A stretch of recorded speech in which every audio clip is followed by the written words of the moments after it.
Well. It's been a good while since I've done a live stream, probably 2 months maybe. But here I am with a good friend of mine, Dazzling Kate. Hopefully, we might have someone else join us. But I'm going to give the attention to Kate because, again, she's our guest. Hey guys, what's up? It's been a while since I've been on someone else's channel, so if I ramble too much, let me know and I will stop. Maybe.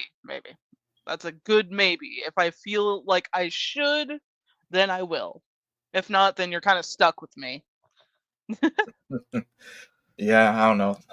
I think the audience understands that I ramble a lot too in my videos. I'm notorious for that, but that's okay. I guess that's what adds to the character and charm of me. Or as people like to say, DRHINO or DRHINO, whichever one they want to call me. I still never gave an official statement about that. I Oh, that's just, understandable. yeah, I just say, hey, whatever, have fun with it, as long as you're not trying to insult me.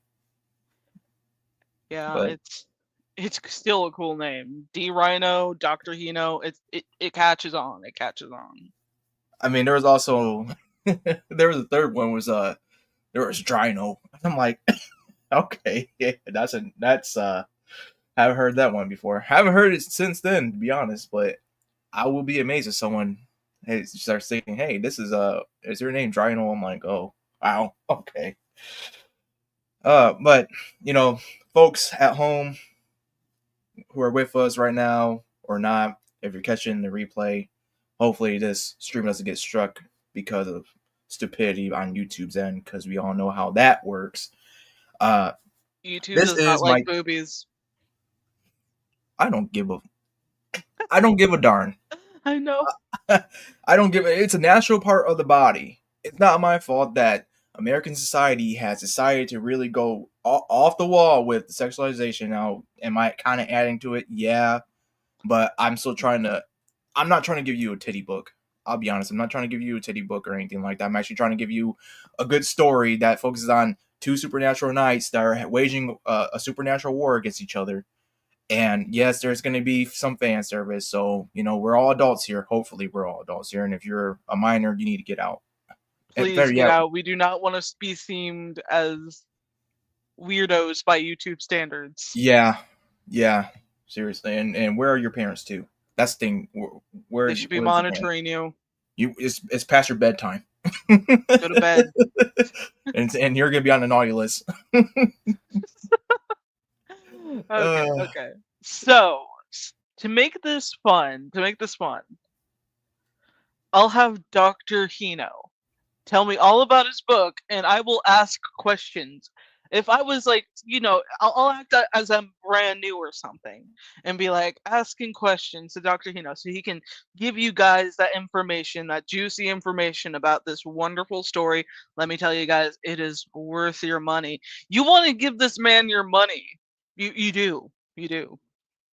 yeah, it's like you're doing the whole uh hypnotizing of the person. Like, you will give him your money. I'm Gosh, not it I'm not reminds me beyond of that, but Jungle Book, the snake. oh my god. But I just wanted to show, this is just the pre-launch campaign page here. See right there, chapter 1. So obviously, I plan for more chapters. A little summary right here. Also, this is the standard cover. Now, this beauty is the Beastly Shepherd, and you'll see why if you decide to get the first chapter. Again, this is not only just physical, but it's also digital as well. So I got your back on that. And of course, the artwork is by my boy Neff. I gotta give him credit because honestly, he does a great job. Now, this first chapter is 27 pages, but again, this is an adult dark fantasy comic manga. And why I say it's a comic manga is in the format of a comic, but the art style is manga. So that's why I say it's a comic manga. Now, I might get some people trying to say, like, no, that's not how it works, yada yada. Well, Who you know what? cares how it freaking works? Let the man do what he wants to do with his story, okay? If you want to go tell someone how to do their story, You go tell yourself to do that story. Just as long as you don't decide to actually do your story. Yeah. Well, I look, ever since I read not it's not No Country for Old Men. That's not the book, but it's by the same author. Oh. Blood Meridian. Ever since I read Blood Meridian, the guy used no punctuations. I'm for real. The guy used no punctuation at all. Like Oh, no fuck's period, no exclamation mark, anything. So, if a guy like that can do that, I can do what I please, as long as I try to make sense. As long as it tries to make sense. So I should be safe on that end. But since it's 27 pages, here's the first few pages of that where it begins. Of course, I'm not going to show anything too crazy because we live in a society, as Joker would say. We live in a society. But I'm sorry, I watched that movie not too long ago, so I'm still kind of amped up by Heath Ledger's performance. What a great acting set. Sorry, what a great actor. I'm talking too fast for my own good, but that's okay. We're gonna get through this. But totally. but yeah, I'm not gonna show anything too crazy. Again, that's for the physical and digital copies. Just showing off. Hey, they're having that battle right there while a mysterious lady is narrating. Which also on Monday, I have the comic dub coming out. So please, please, please hit the notification button on that because you will not be dismayed or just it's going to be great. And I plan to do more in the near future. Hopefully that I'll be able to continue to do this without something crazy happening in my life, for example, death. But Yeah. I digress. Now we got the variant covers here. The Rivals Edition by my boy Neff. And then this is a Kickstarter exclusive, so you got the mysterious lady holding the two helms, as I call them. And a little fun fact about this: I drew the helms. That's what started it all. I just drew like I'm not a great artist or anything, but I always come up with a little concept like just making helms, and I'm like, oh, I like this and I like that too, and I was like, you know what? Let me just take this to an artist and say, hey, can we actually make guys out, just from these helms? And we worked on that. Me and Clue did, and Clue did an awesome job with it. So I give my credit to Clue as well with that because she helped me a lot with that. Come up with the Prodder and Damonite really. Beastly Shepherd by my boy Carmen Seth. He's definitely helped me a lot too. Actually, he was the first art or second. Second, he was the second artist I actually worked with, and of course, excellent pose. And in the background, you got the Prodder's helm. I mean, you can't go wrong with this. I mean, she's. I have a feeling that she's going to be a favorite with y'all. And of course, the Prototype Edition by Neff again. And originally, this was going to be the standard cover, but Neff didn't like. He kind of liked it, but he's like, I want to try something else. So that's how we got the other one right up here. That's how we got this. Kind of similar, but I would say better, especially with where the setting takes place for chapter 1. And I mean, I kind of got the idea too from Lady Death, the Lady Death and Hell Witch comics, because sometimes Brian Pulido would make these black and white covers, and it wasn't just the cover that was black and white, it was the whole comic as well being black and white. So I thought that was pretty cool. So I just want to do it. Now I just want to say it's just everything's in black and white. Everything's in black and white. That's why I intended for it, because again, this the manga art style I was going with. So the only thing that's going to be colored really is like some interior pages for good reason, and the covers that are right here. Now I do got more covers, but I can't show them because we live in a society, and some people are just can't handle the truth, I guess. I did a lot of talking there. I'm sorry, but that's Oh, just it's totally fine. Like, I was so thinking about the covers that we wouldn't be able to see, considering, YouTube would be like, hell no, we're not letting you put those out. Mm-mm. Trey. How you doing? Hey guys, I'm sorry I'm late, but life as usual. I'm glad. I'm glad you guys are here. Seriously, it's been a long time coming. Well, I try my best to show up. And hanging.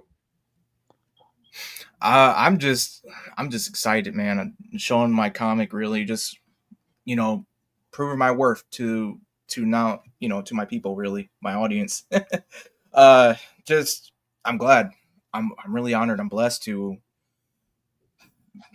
make this progress, really, and especially with the help of good people. My artist Nev, y'all. Be honest, y'all helped me a lot too.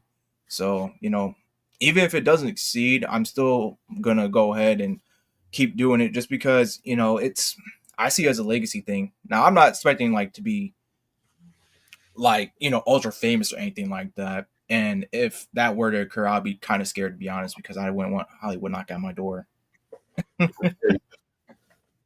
I just we all know what Hollywood's about. Tell me about it. Yeah, and I just wanted to share this too for those who haven't seen it yet. But this is the trailer.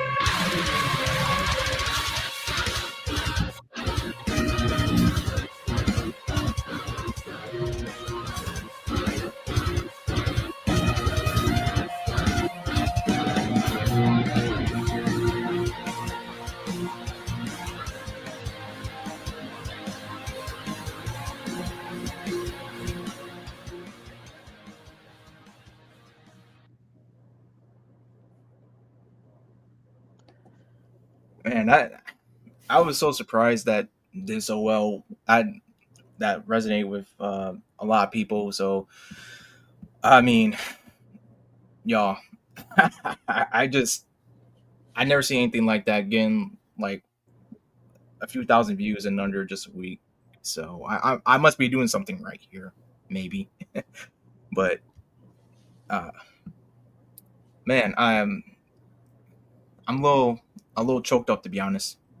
Uh, I'm glad. I'm very happy that this is it's been a long time coming. Honestly, I've been talking about it for what, a year or two now, and I'm not trying to let anyone down. I don't want to let myself down. I fully believe in this project. I fully believe in the people I work with. So, I'm giving my all, do my best to. Oh. Oh, goodness graciousness. Sorry about that. You just started barking out of nowhere. That's gonna be our mascots right there for today. Oh, that's good. Because Thumbelina is very barky. Yeah, that was her yesterday too in your stream, right? Oh yeah, she likes going berserk with her barking, and it's like, come on, seriously. She wants to be a center of attention. I can't blame her. She does. That's her personality right there. It's just, give me attention, and it's like, no, I'm a little busy trying to come up with and it's like, no, she just jumps onto my lap and then probably will scream into the microphone until you notice her. She's like poking her head up right now, and I'm like, Yeah. Man. So what is going on with DC? I didn't watch the Superman trailer or anything, but have y'all seen it? I've seen it. I did. I saw it. What do you guys think? Because I look, I've been kind of done with DC. I know I'm gonna get some flack for this, but I do like the Batman from 2022. I liked it a bit. Now it had some flaws, don't get me wrong, but I did kind of like it, to be honest. But There's no shame in that. Nothing's wrong with that. all right, because that was a litmus test and you guys passed. I mean, honestly, at this point, it's just like whatever you like. My thing is that I'm just tired of the false narratives when it comes to that kind of stuff. You get what I'm saying? Like, oh, because I don't like the Batman, or because I don't like this upcoming James Gunn movie for Superman, oh, I'm part of a cultist. What? Yeah, What are you about? I just don't like what I'm seeing. Well, you're not a real Superman fan. Yet I have about, I don't know how many damn videos talking about Superman. yeah, Everybody that claimed I they have a know Superman. yeah, I have a feeling when this new Witcher game comes out, people are gonna start accusing others, and I'm just gonna be like, hey, I'm staying out of this. I already seen some folks talking about, oh, see, they made Siri gay, and I'm just like, dude, she's been like that since the books, and she's not really gay. She's bisexual. I kind of have a little bit of a problem with her age at the time. I know she's a fictional character, but I kind of have a little bit a problem with her age at the time with the author, because of, when that happened, that stuff started happening. But really, and I don't. I find myself in this weird point where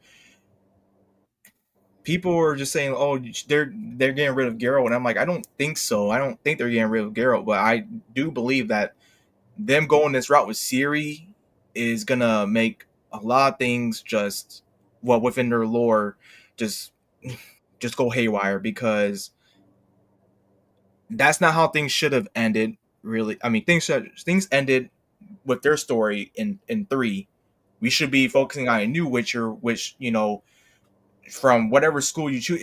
Honestly, we should be making our own Witcher and then choosing the school where they come from, and then start a new journey that way, instead of focusing on Ciri and Geralt. I think this is a total misstep on their end. And plus, CD Projekt Red, I have no hope for them because of the whole 2077 stuff that happened, and then them saying that whole they're basically aligned with the DI stuff. I'm just nope, no thank you, no thank you. But yeah, it's going to be very interesting seeing these people claim that they know about The Witcher, and I'm like, okay, so you read all the books? You sure you read all the books? You played the games? Because I could point to this, that, and this source over here that this actually happened.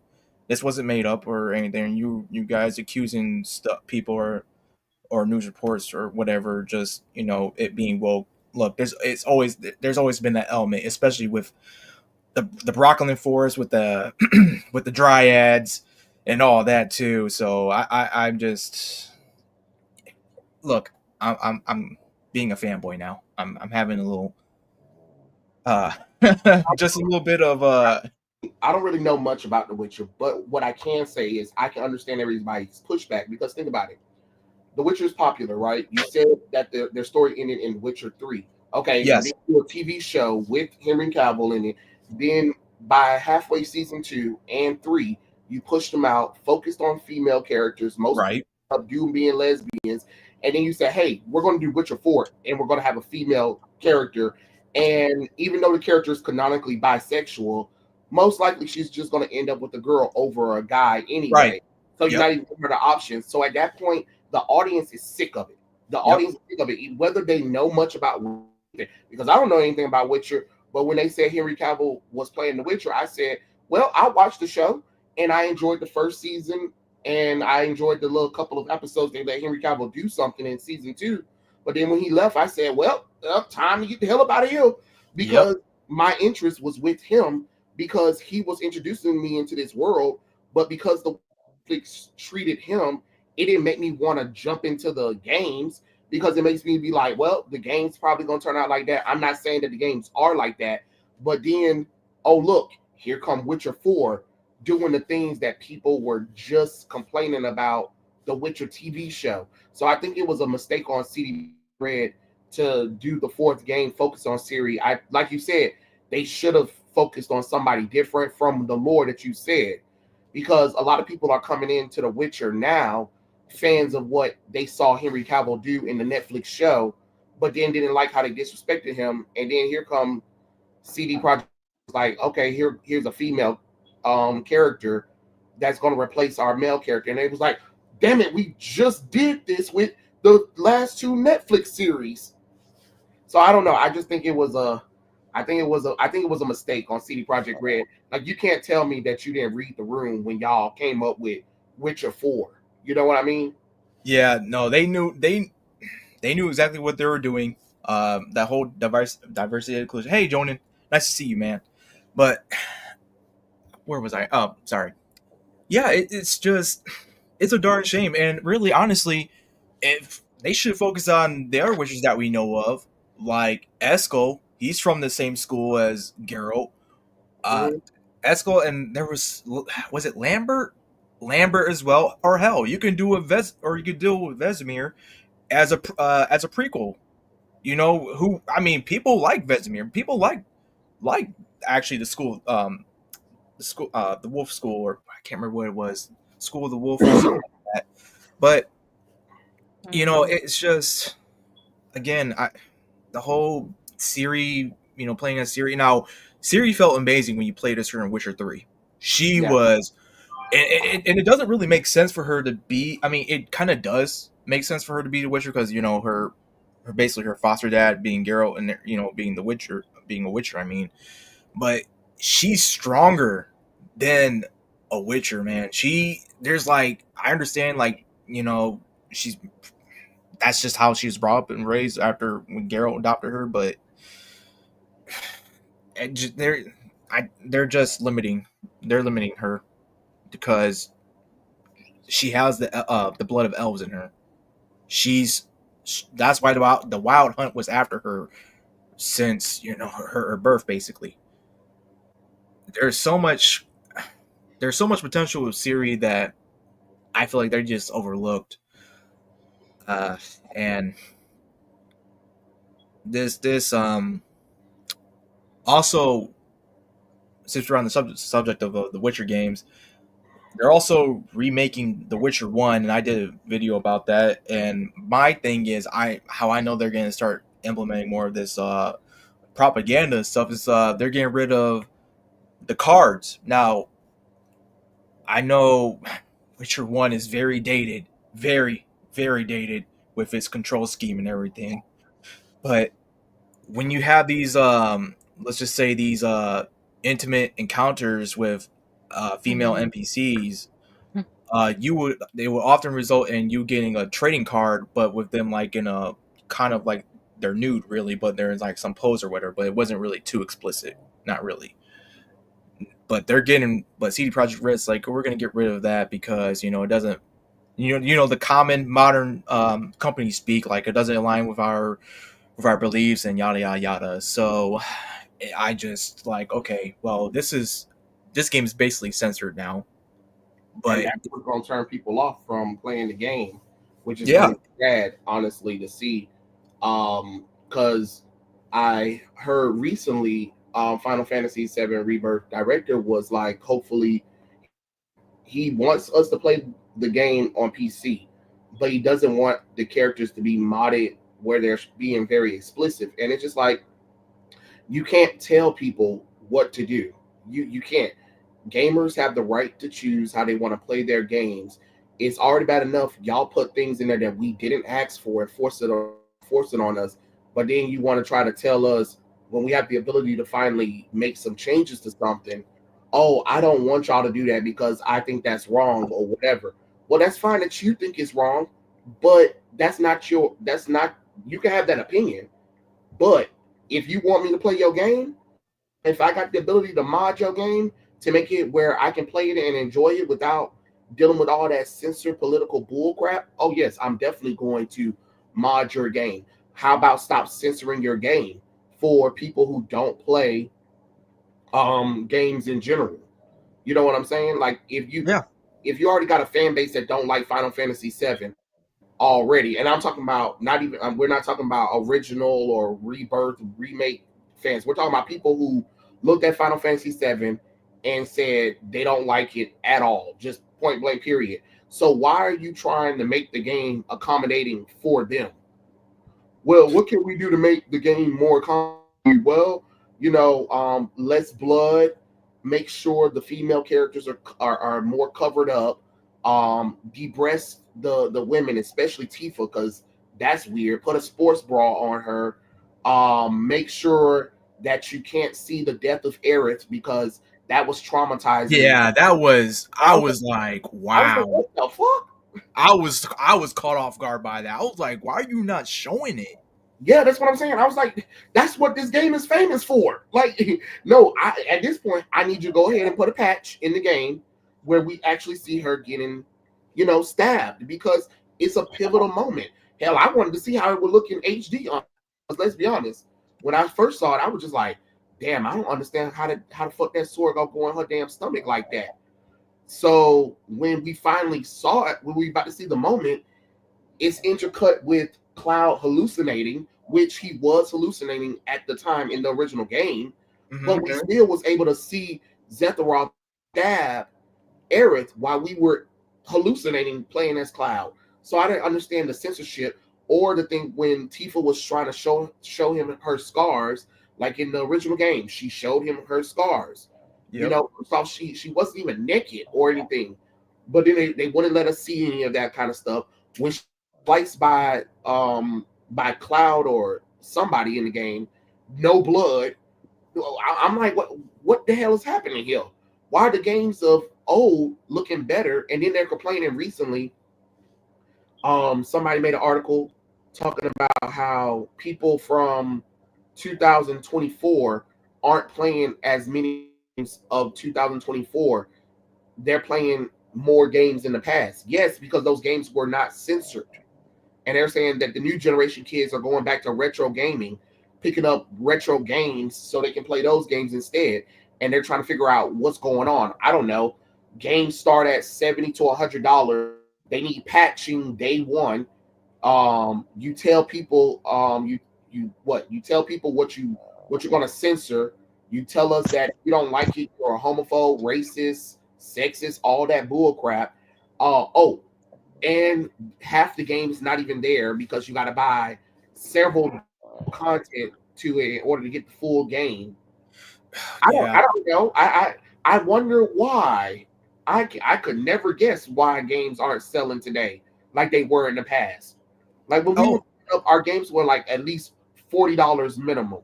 $40 was the highest. Everything else was below that. So I'm confused.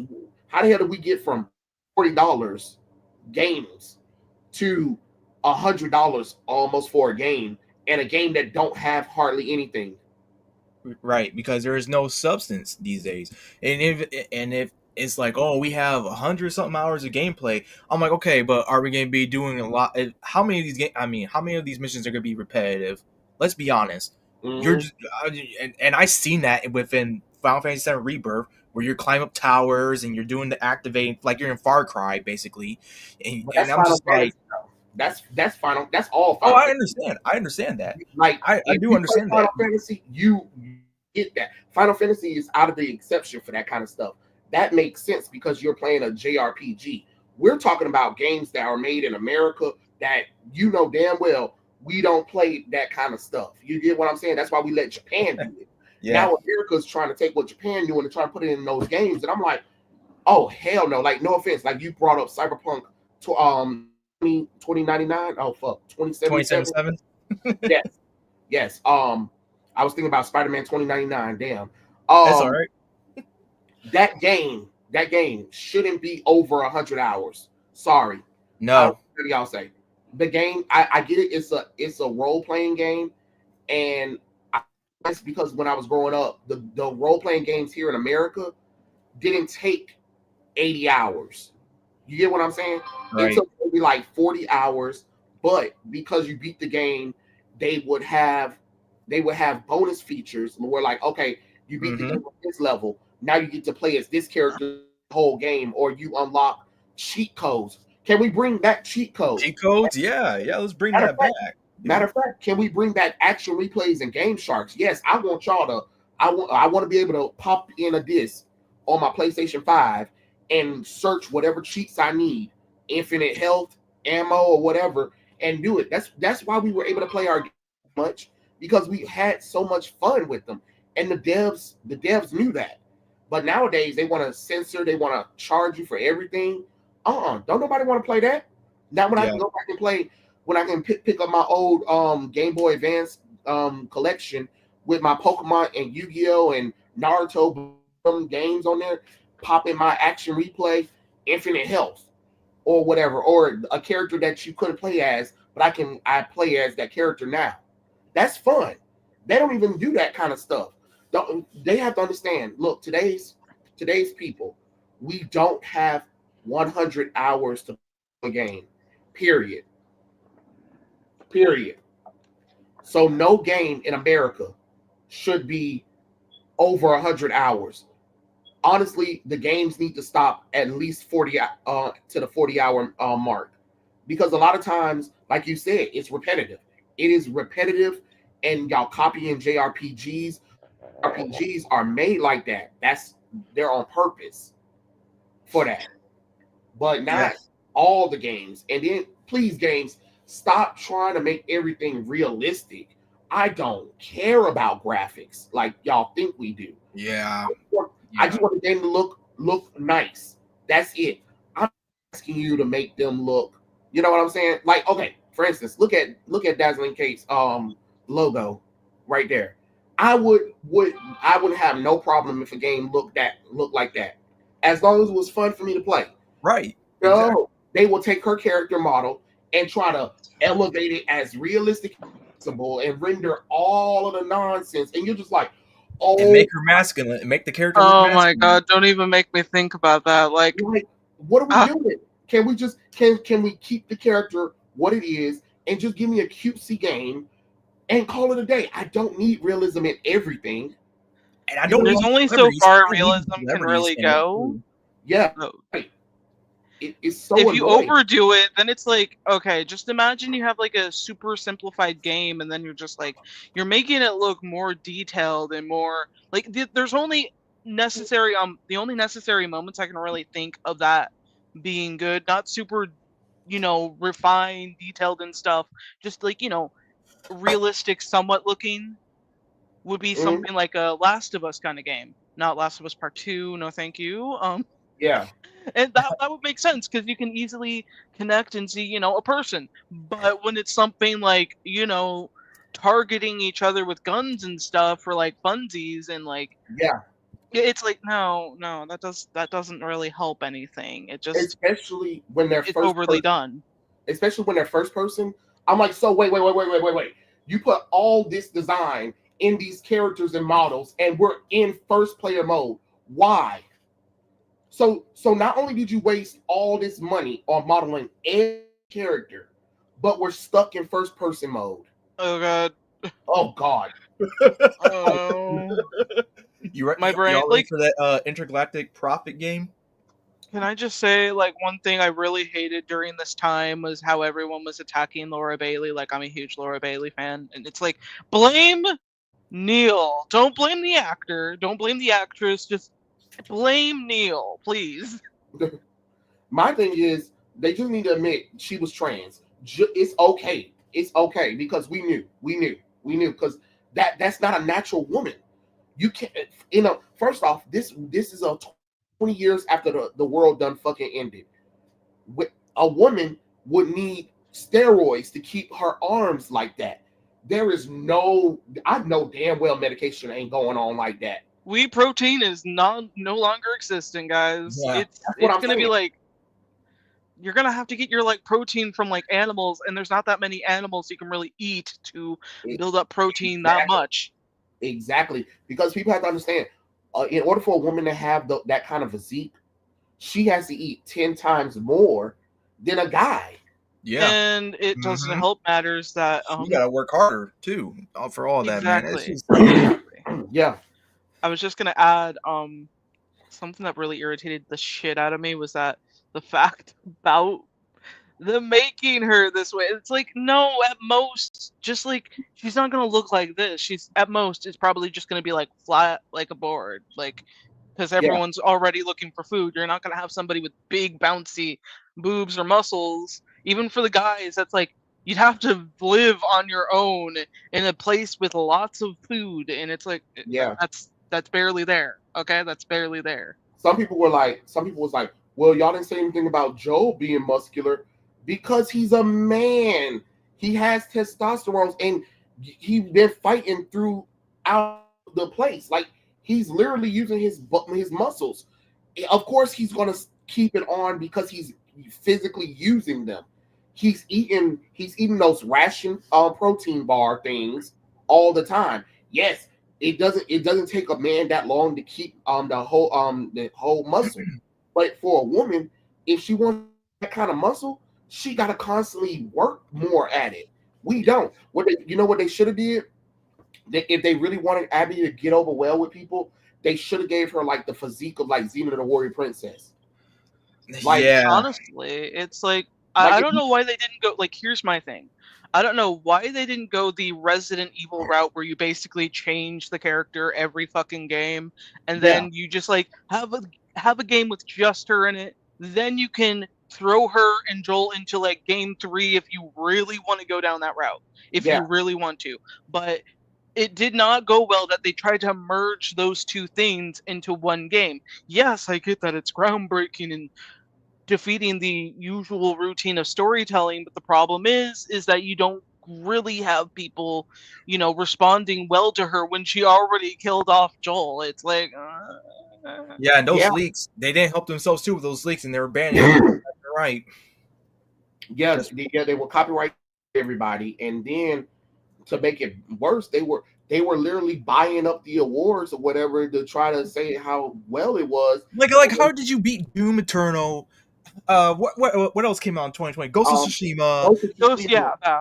I'm like, you beat all those good games. You beat 4 good games. You serious? No way. They were bought. Yeah. And then remember when they were trying to like take away like anybody posted photos of like all of the Last of Us 2 that was sitting in the shelves in stores, and how stop getting. I could never return my game. I bought the collector's edition. It's still sitting in my fucking room, only because I don't know where the fuck to put it. Like whether I'm gonna burn it or I'll play it one last time and then burn it. I don't really know what to do. And the art book fucking sucked. And I'm like, I spent this much money on I was expecting the art book to be, an art book, not a little picture book for little babies. Like, what the fuck? And that's what I hate too, is that they a lot of times, and that's another problem with the gaming industry right there too, is they're scheming us out of our money. Like we're spending all this money, like, and we're not getting anything. Like my recent purchase right now was Dragon Ball Z Sparking Zero when it came out. I brought the edition, like you brought Last of Us Part 2 Collector Edition. Kate, when I tell you that shit was that was some bullshit, I was like, why did I spend $100 and something on this shit? I'd rather spend $100 instead of like, I think it was like 250 or 300. I honestly can't remember the amount that I spent, but I felt like I got ripped off with everything. Like the statue, it's cool. It's pretty cool. I love it, but I hate everything else. I know, and that's what I said when I was picking up when I played Sparking Zero. Is like I was like, this game is bare bones. Oh my god, this game is like 90%. This game is not even finished. This game is just beautiful. The game is beautiful. The graphics are amazing, but the game is bare bone. When I tell you, like, almost 80% of the game ain't there. 80% of the game is not there. They charge that much. I think they charge that much. I actually have to go back and check. Maybe it was less, but I feel like I got ripped off more than I could chew. I mean, honestly, if I could, I want to call PlayStation and be like, I want a refund back. Like, take the shit off, give me my money back for it. But I already know they're not going to give us the money because they get tired of us complaining, and they be trying to make it hard for us to get refunds now. But it's just like we getting tricked by the devs. The devs say this is what's in the game, and you turn on the game and you're like, what the fuck is this? Yeah. Holy shit. I Okay, say so on Amazon it's actually Just wait. 400. That's crazy. Damn. I would say the one pre-order that I spent a lot of money on and I actually enjoyed it and liked it because there was actual some good stuff was this right here. The Darksiders 3 Apocalypse Edition. You get 4 freaking statues and you get a lot, got the little amulet and poster. Oh man, that looks Dude, like that it's was worth the good. money. That was like that cost me $400 something plus tax. But man, I still got Let it me right guess, here. it sucked. Those statues, that's why I was really paying for those 4 statues. But I'd rather have gotten 4 statues instead of just like one small freaking kitty sized, like it's like it was so fucking small, like it's smaller than my laptop, and I'm just like, usually the art books are bigger, like the same Yeah. size as my laptop or bigger than the laptop, not this like, I know that sounds really frustrating that I keep bringing up the art book, but when a lot of people see art book, they think, that's gonna be very thick, that's gonna have all the concept art in it, not this like 1 minute read and you're done. Because it pisses me off. yeah, I'm God. What But was then it? when you return back and continue to do the same thing again, like, oh look, here come our upcoming whatever game, and here's our collector edition with this and that. And then have y'all noticed that nowadays they're not even trying to get physical copies of the art book. They're trying to No, give they're you not. copies now. No, absolutely not. I refuse. Are you kidding me? How you gonna offer the digital art book? No. That's a stupid thing. Like, Yeah, it is very digital, send it to me, please. Send it to me, because you're just gonna lose money because everyone's gonna copy the pages. They're gonna put it online. Mhm. You're not making money. You're losing money. I seen when Mortal Kombat 1 came out, they sent my cousin, the stuff that he ordered, and then when opening it was like, where's the game at? And he was like, oh, the game comes in separately. I'm like, what? That doesn't make sense. That's the most stupidest thing ever. Like the game should be Yeah. coming out just with that. You That's, pre-ordered it. Like you should be getting it a day early, dude. That's the same thing too with nowadays. You remember back in the olden days where, okay, a console has said like, hey, here's the PlayStation 3 and here's the Kingdom Heart collection, right? So when you pick it up, you get a special edition version of the console with maybe it's like some Kingdom Heart collectible stuff in there, maybe like some whatever stuff, and you get the physical copy of the game. Tell me why nowadays, if you get the special edition console version of any goddamn thing, you don't even get the game. The game don't even come in there. It's a ticket that gets you to go online and activate the game digitally. What? That is not why I brought the console. I brought the console because it's supposed to come with the game. Because I want the game physically, not digitally. Yeah. And they don't tell people that. They really don't tell people that, because God of War did that shit too, bro. I got the Ragnarøkkr special edition one, but the guy asked me, do I want digital or physical? I said physical, but he didn't know that PlayStation 5 wasn't putting physical copies of the game in the PlayStation. It was just a ticket that you go onto the network and you redeem, and you get all the other bonus features with it. But my thing is, I wanted the physical copy of the game. You get what I'm saying? And yeah, that's what I'm tired of too about this stuff. You're charging us extra, and you're not even giving us the disc. And right, exactly. Onto the disc. Why the hell would I enter the disc? I still gotta download this shit.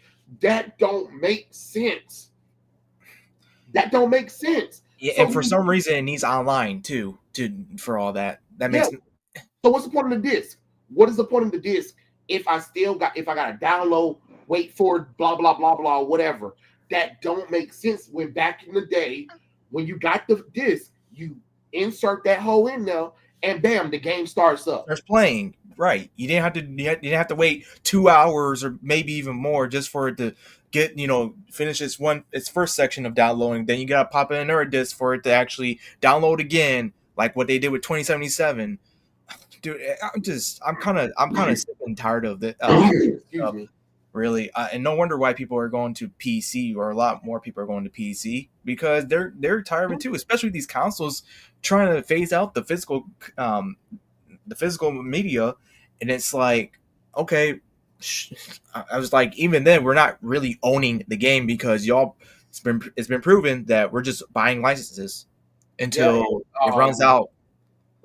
That's why whatchamacallit sue them now, France, because France is like, nah, this is some bullshit, because you can't sell us these licensing for games that we should have ownership of. You can't just take away the game just you don't want to sell it no more. Like, no offense, that Marvel's Avenger game, no matter how crap it is, I should have the ability to buy it regardless.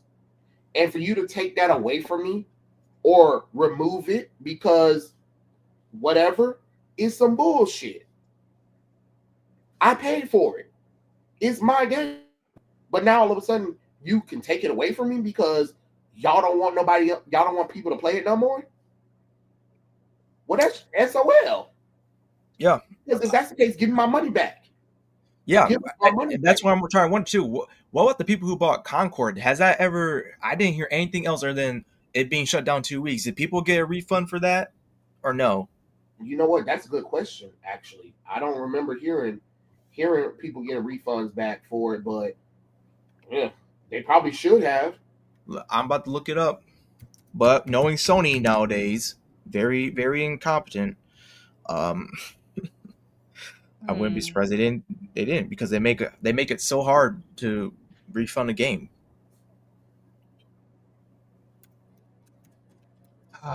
And what a mess! Like, I would never imagine in a lifetime like we would be having these problems within our hobbies. Well, that's what happens when when people say you don't need to gatekeep. No, clearly we do need to gatekeep, because everybody that keeps coming in always got an agenda that they don't like what the hell games stand for. They have a problem with how men look at women, apparently, even though it's fantasy. Look, it's been a long day at work. Is it okay for me to pop in Tomb Raider, have a fantasy about playing as a sexy, beautiful woman, backflipping and shooting dinosaurs and solving mysteries? My bad for wanting to look at that. It's just fantasy. It's not like I'm out and oogling every woman or anything. It's not like I'm going up to women and being like, you know what, you'll look really nice if you put on some booty shorts and a tank top and sunglasses with double pistols and backflip. Yeah. It's not like we're like they act like that we okay. There are some people who fap to this stuff. But look, really, I ain't got that kind of time. If I really want to do that, it's called Pornhub for a reason. Like, stop it. When I played it as these video game characters, whether they're male or female, I'm living a power fantasy. Right. You know what I'm saying? It's fun playing as gorgeous female characters. It's fun playing as a masculine, swole man. Don't nobody want to play as no damn transgender ugly woman, or a woman that comes out that you want to cover up because male gaze is bad. Oh, okay, but you have a whole bunch of men shirtless over there, and we're seeing their asses too. Yeah, we're seeing more ass and dicks than boobs and vagina on video games. I'm like, I'm sorry. Who the hell do they think playing video games? Because it's certainly not. It's not a lot of women. It's not. As much as they try, I'm like 25% women are playing video games, and that's it. Most women could give a damn. Right. Go on the street and talk to an average girl about video games. they'll look at you like you was stupid on stupid. Right. They be looking at you like, is this guy has some mental problems or something? Because a lot of them don't care. It's like even with superhero movies, they'll go, but they're going because the man is gorgeous. They're not going because they care. Most of them really care about these characters. There's some, yes, but stop trying to make it seem like it's a 50-50 split. It's not, because if it was a 50-50 split like y'all claim, all of these game studios wouldn't be shutting down right now. Or going doing the layoffs. Yeah. And yet people are still trying to talk about, oh, you don't know what you're talking about, you're a hater or whatever. And fine, we don't need people like you. Well, technically you do, because if you didn't, these companies wouldn't be shutting down right now. So make that make sense, because I'm confused on how that worked. Yeah, I mean, do y'all remember the Saints Row reboot? Look what happened with that. Try to tell them, don't do it. They did it anyway. And everybody tried to tell them. Everybody tried to warn them. But they said they knew better than us. So, okay, fine. Go right on ahead. Yeah, I mean, we just, even if we don't save them, you know, it's still our fault, even though it's like, okay, well, you know, whatever. We can be your little boogeyman with it. Because clearly y'all are delusional. We're not going to argue anymore. So y'all just wasting time, space, and energy just doing that. Just like me and Trey were talking about with Spider-Man 2, Marvel Spider-Man 2, saying this is not a good game. I mean, the gameplay is great, but story-wise, it's horrendous. Yeah. It is.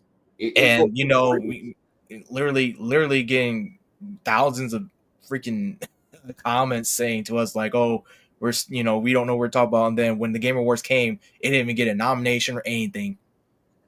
And people were mad. But it's like, oh well. And the major person that was mad the most was that guy, Amazing Lucas. That MF went on a tirade. He went on a tirade when Spider-Man 2 didn't win. I was like, oh, snap. Well, you know, that's, I mean, it's they got a taste of 2020 from us. Yeah. That's how we felt about Last of Us 2 winning things more than Doom Eternal, Ghost of Tsushima. I can't remember their 2 games, but they were good too as well. I mean, I ain't never seen a game. I ain't never seen a game that's not deserving win and swipe so many accusations. Like, it was like, what, over 50 something? Yeah. Like, what the hell? What is this? And then they were trying to re-release the game. They were trying to re-release the game where they had all of the awards it won. And I'm just like, okay, but you didn't have Game of the Year. So I mean, not Game of the Year, but you didn't have choice, you know, or fan favorite on it. Right. But they were like, oh, we got Game of the Year, and everything else. And I'm like, okay, but people don't care.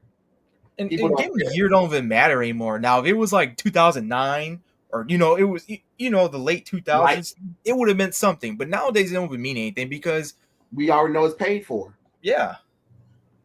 Yeah. And the only game that ever deserved all of its awards and achievement was Batman Arkham City. Yep. Batman Arkham City earned every award because it did better than what Arkham Asylum set up. It increased everything that we wanted. It was an amazing game. It gave me everything I wanted. So I can't blame it. And even then, that was a good year for games too. 2011. That was, man, you had a lot of good games for 2011. Portal 2. I'm looking at my collection right now, so I'm trying to. Good times. Good times. Yes, I mean, they had a lot of good contenders. Hell, even Gears of War 3, man, a lot of good contenders during that year. Yeah, oh boy, I mean, there was and that's what I'm trying to figure out. I'm like, at this point, I know people don't want us to. We have to gatekeep. We have to, because look at it. We opened up our hobby to the world because a few famous people and a few beautiful women who are naturally into it kind of our hobby to the world, and Big Bang Theory elevated it to the point where everybody was like, well, maybe this might be cool because look, they married hot women. Yeah, that can happen, but not all the time. You get what I'm saying? They fantasize what our world is like, what our hobbies are like. And now that people kind of got into it, and then some people made careers out of it, but at the detriment of our hobby. And I'm just like, at this point, we might need to close back up. I think in order for the gaming industry to, they have to get rid of the connection to Hollywood. They got to. All of the activists got to go. All of the DEI people. I don't. Black Girl Magic, Black Rock, Sweet Baby Inc. All of that stuff. They gotta go. You got to get them. Well, how else are we gonna get funding? Figure it out. But you cannot invite people like that because they're vultures. They're vultures. You know? Oh yeah. Because look at it. It took until 2016 to start seeing the cracks of entertainment in general. But the problem is it took Hollywood longer to start seeing the ramifications of their choices. But with the video game, you can see it immediately because we just not gonna buy it. Oh, okay. Fine. You can make whatever game you want to. I could care less. If your main character was a pile of shit and it had a sexual relationship with a chicken, and you tell me I have to like it. Okay, great. I don't like it. I think it's nasty. I'm not gonna buy it. Well, you're this and that. Okay, fine. I'll be this and that. All right. And when the game comes out and they're gonna set it at $70, they're going, and then when it fails, oh, it's all the misogynistic trolls who live in their mom's basement, who never saw a girl or had any touching feeling with girls or anything. Oh, okay, but I thought you said they were a vocal minority. So how can a vocal minority make you fail? I thought we were the vocal minority. Seems like we're actually the loudest minority. Just saying. Yeah, Kate, how do you feel about that actually when they start saying, "Oh, you never met a woman or anything," but they always exclude the female gamers?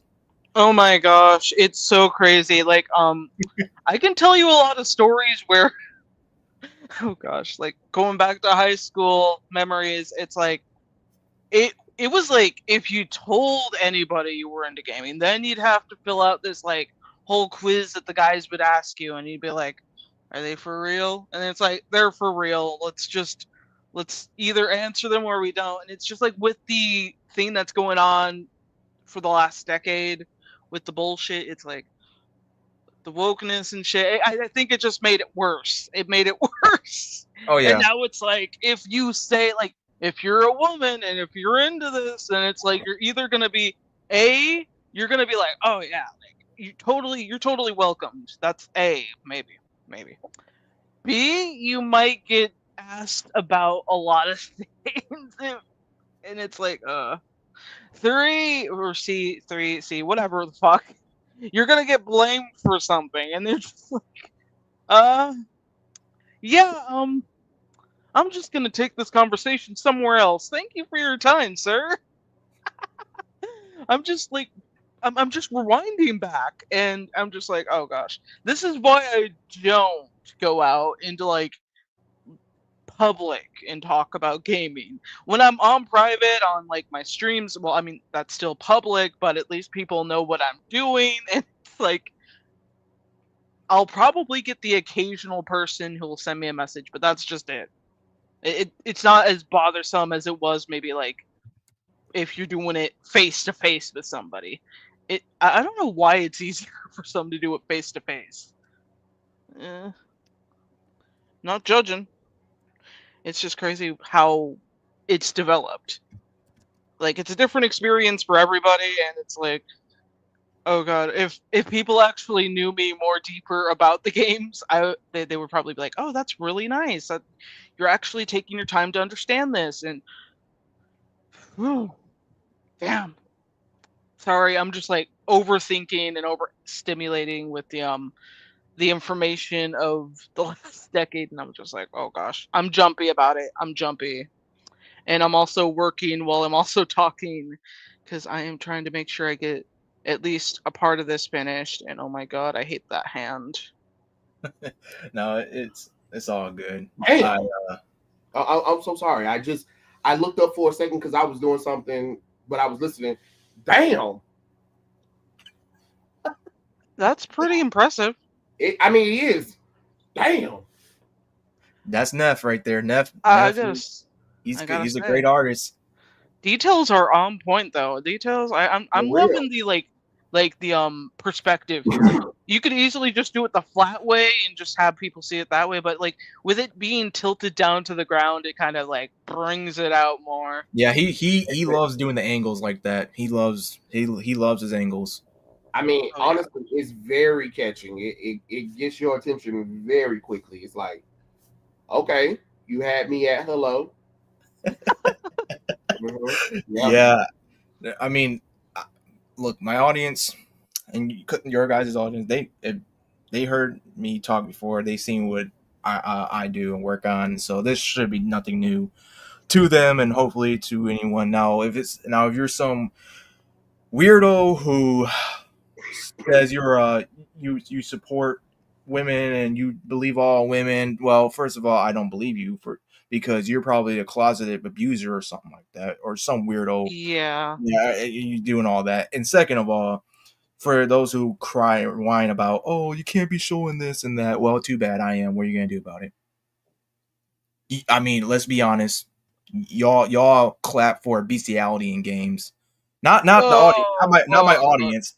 Not Okay. our audiences. But I'm talking about the real weirdos, dude. Like the people who I've just noticed that a bunch of them do come from that side, and I'm just like, oh god, if I could wear a pair of glasses that could just tell, like, tell what exactly these people are thinking when they say, I defend all women and blah blah blah, and it's like, bitch, if you were yeah to go on a blind date with, like, someone who wasn't as good looking, but yet you're sitting here praising, like, oh yeah, you should go out with people who are out of, like, out of just being beautiful and stuff. And if you were sent on a blind date with someone who wasn't as good looking as you thought they would be, and you would probably tell them in a very rude way that you shouldn't, like, something rude. And I'm just like, it would definitely come from one of those soy boys. Okay, yeah it's my me experience in knowing that. yeah me and Neff would before Twitter start locking the likes for we one of those guys, one of those weirdos would be coming and trying to preach, and I'm like, me and him would just literally go through the likes and like, oh hey, what about this one? What's this, sir? What you are objectifying women. You like the picture that objectified a female character. Oh god, And it reminds. Yep. Oh, I'm so sorry. I was Oh, about to say, it reminds me of those female ones too. The ones that always will tell you like you can't sexualize or objectify women, blah blah blah blah, right? But then they'll be the main ones that like go to conventions, or you find their stash of books or whatever, and it is not,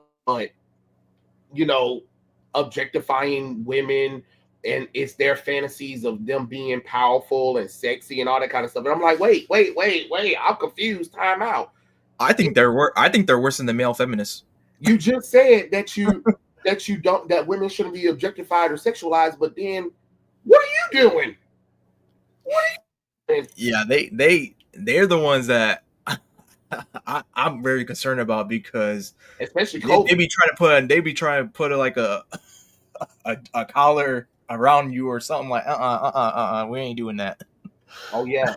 Oh, oh wow, we are definitely hitting that one area. Weird and not weird kinks. If you're into that kind of stuff of doing whatever with chains and collars, good for you. Do not bring it up to us. I know. Why? I know. Why? See, Kate, you want to know who fault this is? Patient Zero, Gabrielle Union. Who the fuck is that? She's an actress who married Dwayne Wade, a basketball player. So she did a book. She did a book where she admitted to the world that she eats her husband's butt out and foreplay and stuff. And ever since she did that, the world's just been exploding with people's fantasies and fetishes. And I'm like, oh my God, this has went too far. Okay, like, do whatever you want behind doors. Do not write a book about it. Don't let anyone revive your brain to talk about your weird BS. Like, we all have our weirdness. Yeah. But let's keep it in the closet where we don't bring it up, where we don't try to bring it up to anybody in public or write it into a book. If you want to do something weird, like, okay, make an evil guy have a weird thing and you can just kill that guy off, sure, whatever, do that. But don't make it seem like it's normal when it's not. And that's this degeneracy stuff, they made it where, oh, it's normal. Because like recently, I don't know if y'all heard, but DC has released upcoming comic book of Harley Martin. Like, are we serious? When I saw it, I almost wanted to throw up from looking at the damn cover. Like, ew, gross. Wait, what is it called? It is what? The silent but violent, right? Silent but Harley Quinn silent but fart some shit. Oh, silent but violent. It's so nasty. I was like, what are we doing right now? What, like, have we? Jesus. What is it called? They said it's supposed to be an April Fool's comic book, but this ain't April Fool's. Bro. Harley Quinn's Fartacular, silent but deadly. Oh man, why did it? What did the? The art is attached to this. Art is just nasty. I'm like, ugh. I remember seeing it on Twitter. Like, I think Fenrir brought it up. Let me try and find it. I forgot what the cover looked like. I seen it earlier. Never mind. Like, but that's what I'm saying. It's disgusting because the people who are working on the comic book, we know that that's their fetish. Yes, it is. Onto Harley Quinn, and it's just like, ew, nasty. What? And my thing is, Jim Lee, everybody there should have got fired. There is no way this should have been allowed as a book. What the fuck is this? Oh, what the fuck? Yeah. I know, right? It looks nasty. Who gave that one guy? I'm trying to remember his name. I think it was Animatic James or something. Does anyone remember that dude?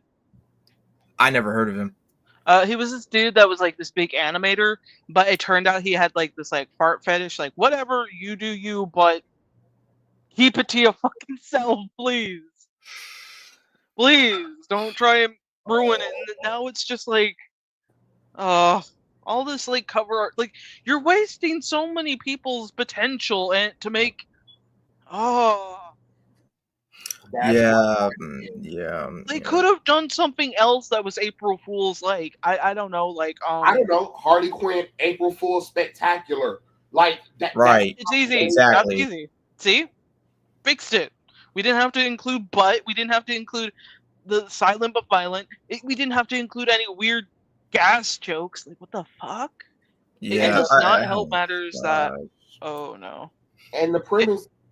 What happened? No. I'm just like looking at it more, and I'm like, oh no. And then what? You could have easily did a simple premise like, it's April and Harley Quinn is out on the town and she's looking to have some fun and causing trouble. Bam, there you go. There you go. Where she's not killing anybody, but she's doing pranks. Yeah. April Fools.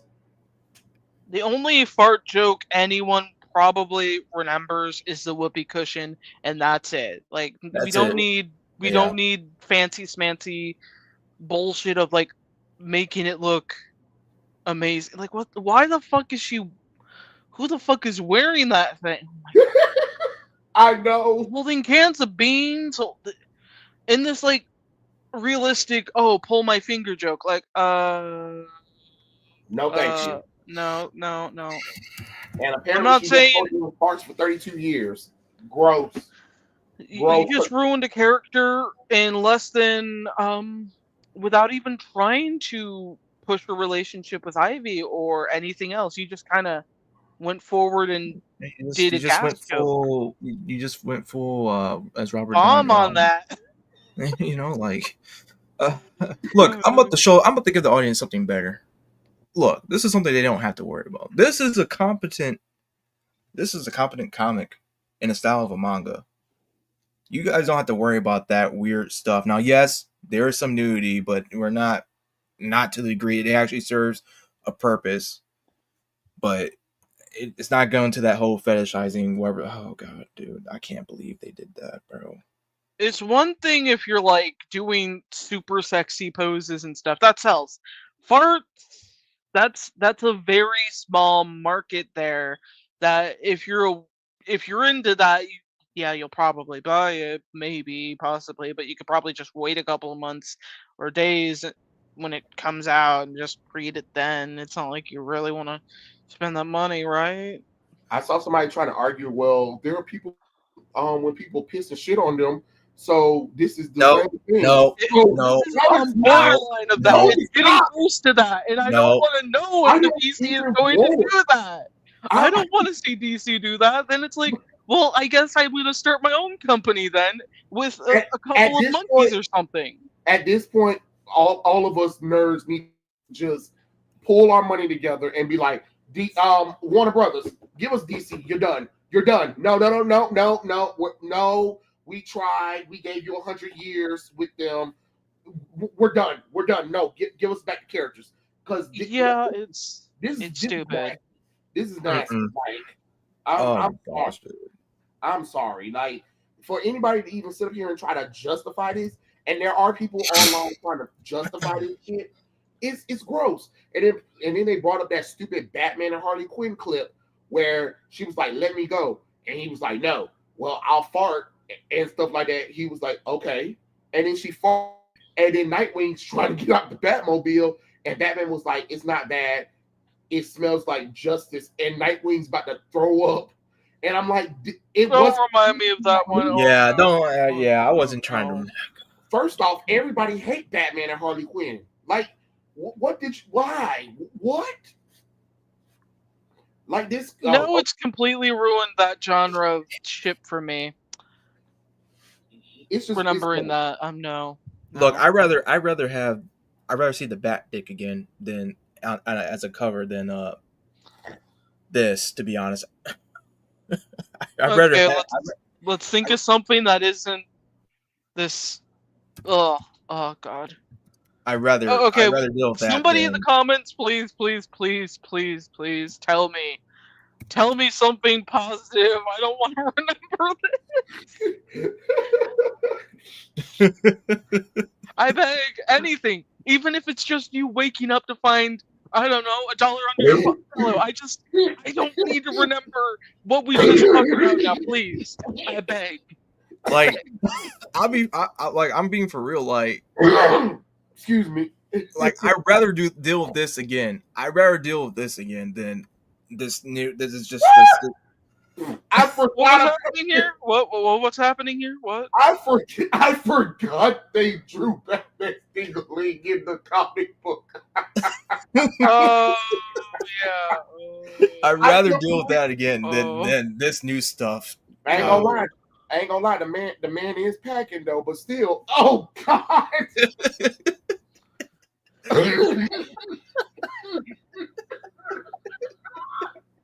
I completely forgot about that damn panel. Okay, it was animated, James. Okay, thank you guys for reminding me who it was.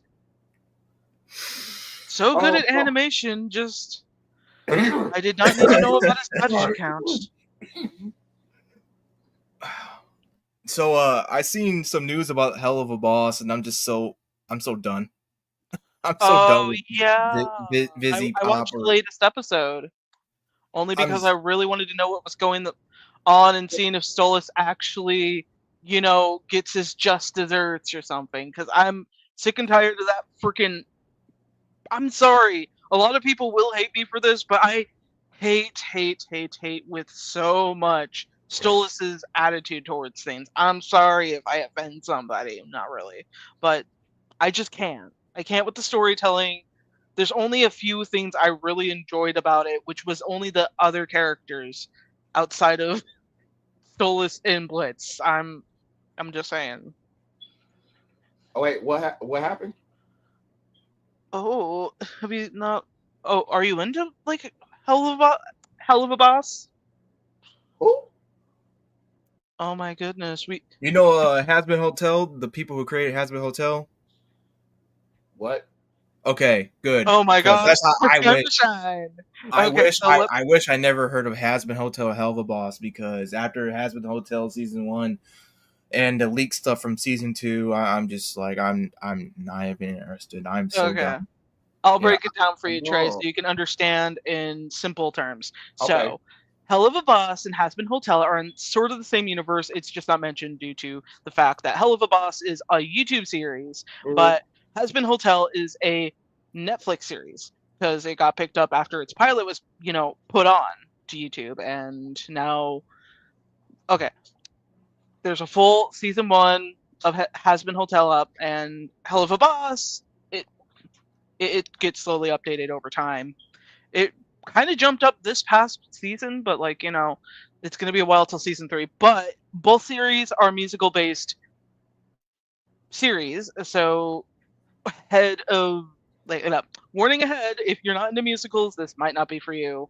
But basically, it takes place in hell for both of the series, and it's just like it focuses on two completely different characters. Has Been Hotel being a attempt to redeem souls that are trapped in hell, and Hell of a Boss being a company of imps, just killing people in the human world to fulfill jobs for people who are in hell. That's the best way I can really sum it up without going overboard with details. Oh, that's something. Wait. LeMay, have you heard that Vizzy Pop scandal that she did not write the pilot episode for Has Been Hotel and did not give credit to her friend who wrote it? Holy shit. Yeah, that's a new one for me. I did not know that. I didn't hear about that one until today. I am so sorry, Layman. If they tell me about it, I am so sorry, because since I don't watch it, It's so we talked about it in the past with you? Okay, I kind of forgot about that too, to be honest. Yeah, you saying that y'all explained it to me, and I was just like, wow, that doesn't sound like an interesting show. I guess. So probably was like, absolutely not. I might get a little bit of hate on this, but I'm kind of seeing the furry stuff too, and I'm just like, that's a red. Oh, that's a yes. red. Have you been noticing that Marvel's been trying to turn a lot of characters into furries? And I'm like, stop it! What the fuck? Stop it! Absolutely not. We're not doing this. Furries? Can we just have one furry guy we all make fun of just because we're like, look at Joe, he's being a dipshit.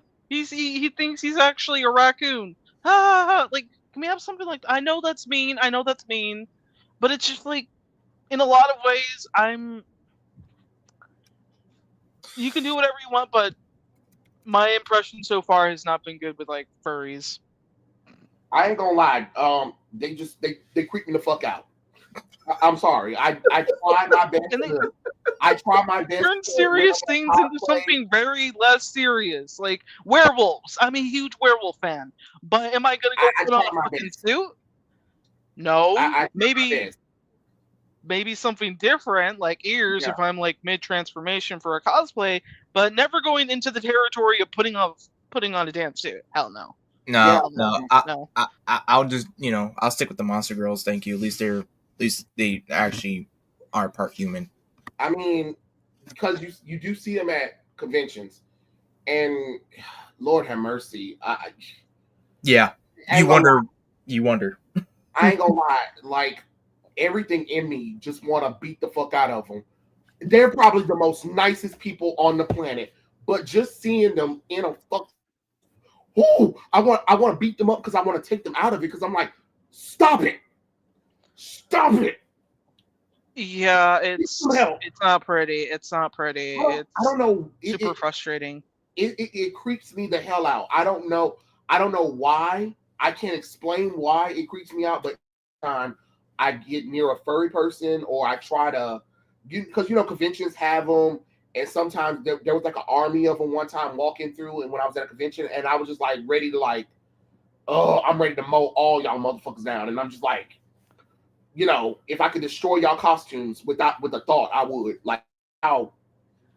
And then, like, there's a complete difference between, like, furries, and then there's also the cosplays that have, like, werewolf elements and, creature elements that actually look like it comes from a movie. And then you have, like, the furries that just, like, look like giant puffed up, like, stuffed animals. And you're just like, what do you say to that? What do you say?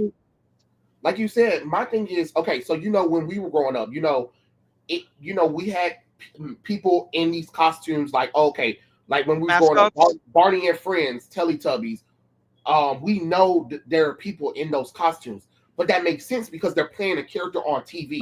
Yeah, but exactly. Person put on a goddamn suit for no reason, and then start meowing and moving like an animal. Yeah, no, that's when it starts.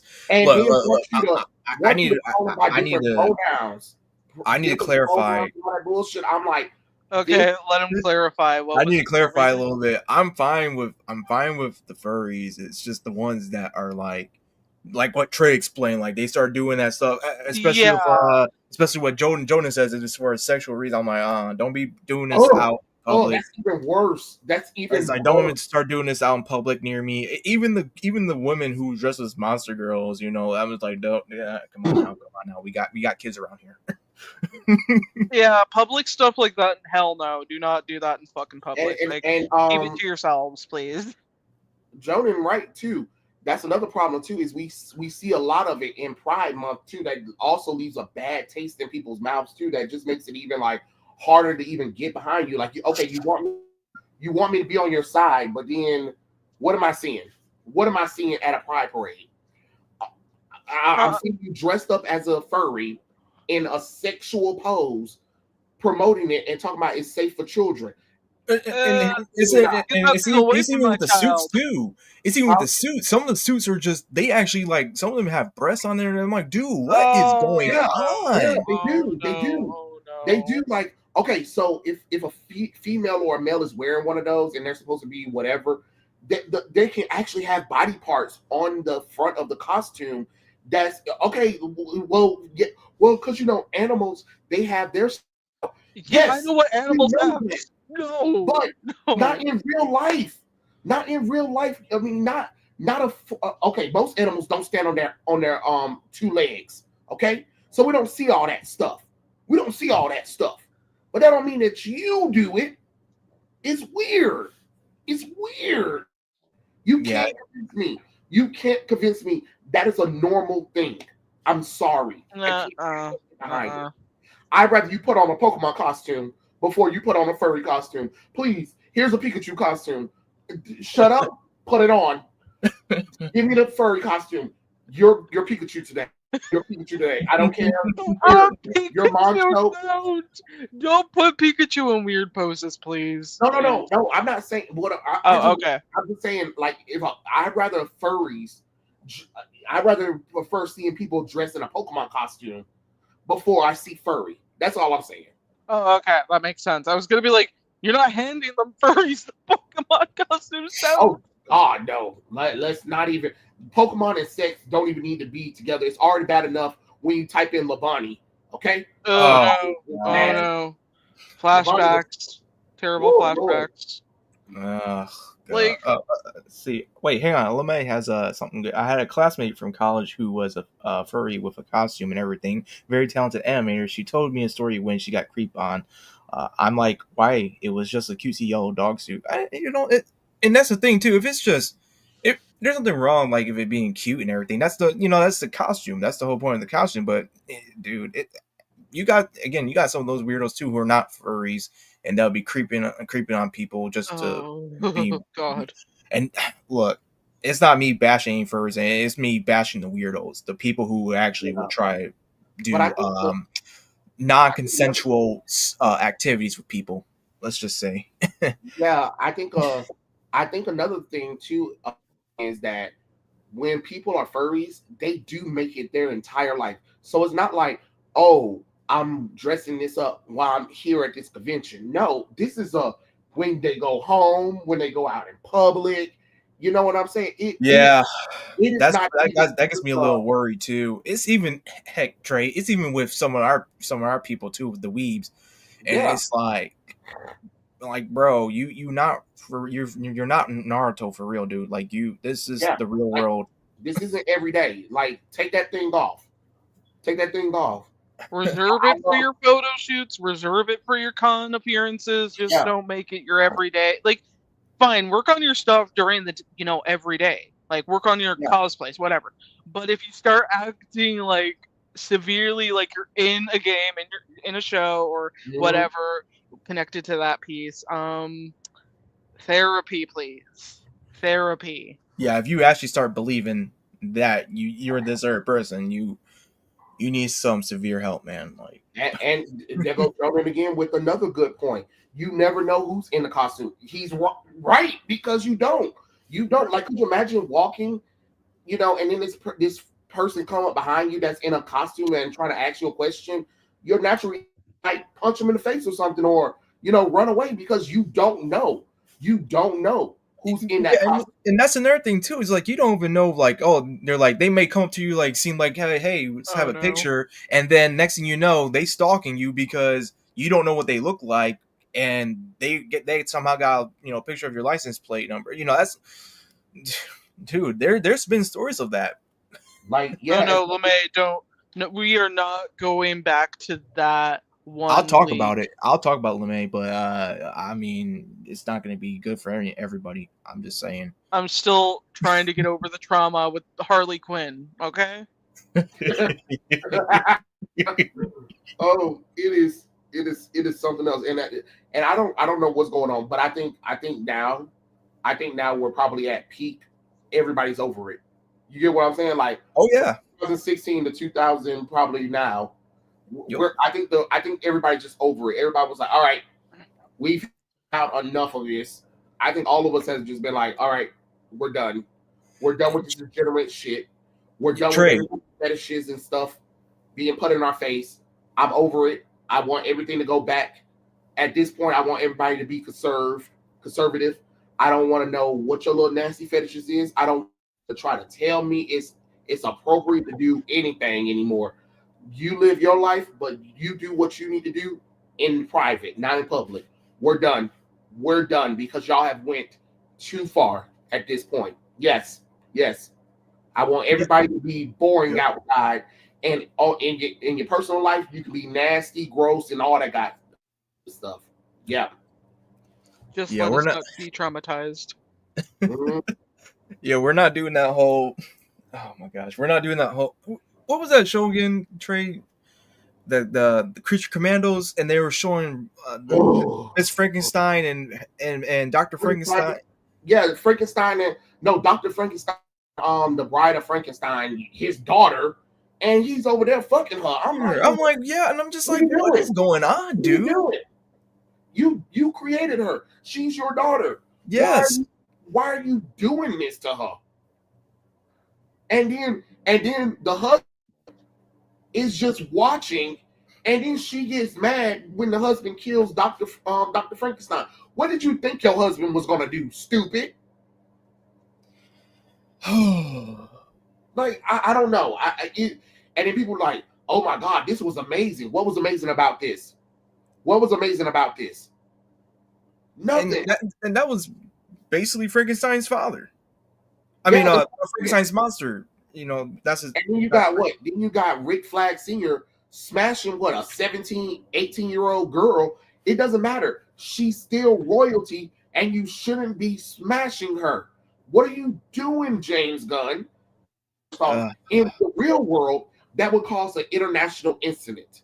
Do you know how much that would have cost in damages, you could have have you not read Berserk? I'm just now for y'all who haven't read Berserk, I'm gonna give you a little bit of a spoiler. Now, if you don't want to hear me, that's okay.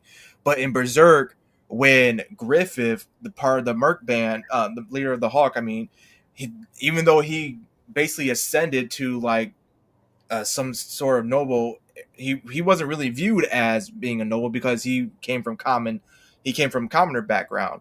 So when he had intercourse with the actual princess, and word got out about it, the king literally put that man through a year of torture, basically, just for that. Now, of course, the king had some problems too because he wanted to sleep with his daughter, but that's Berserk.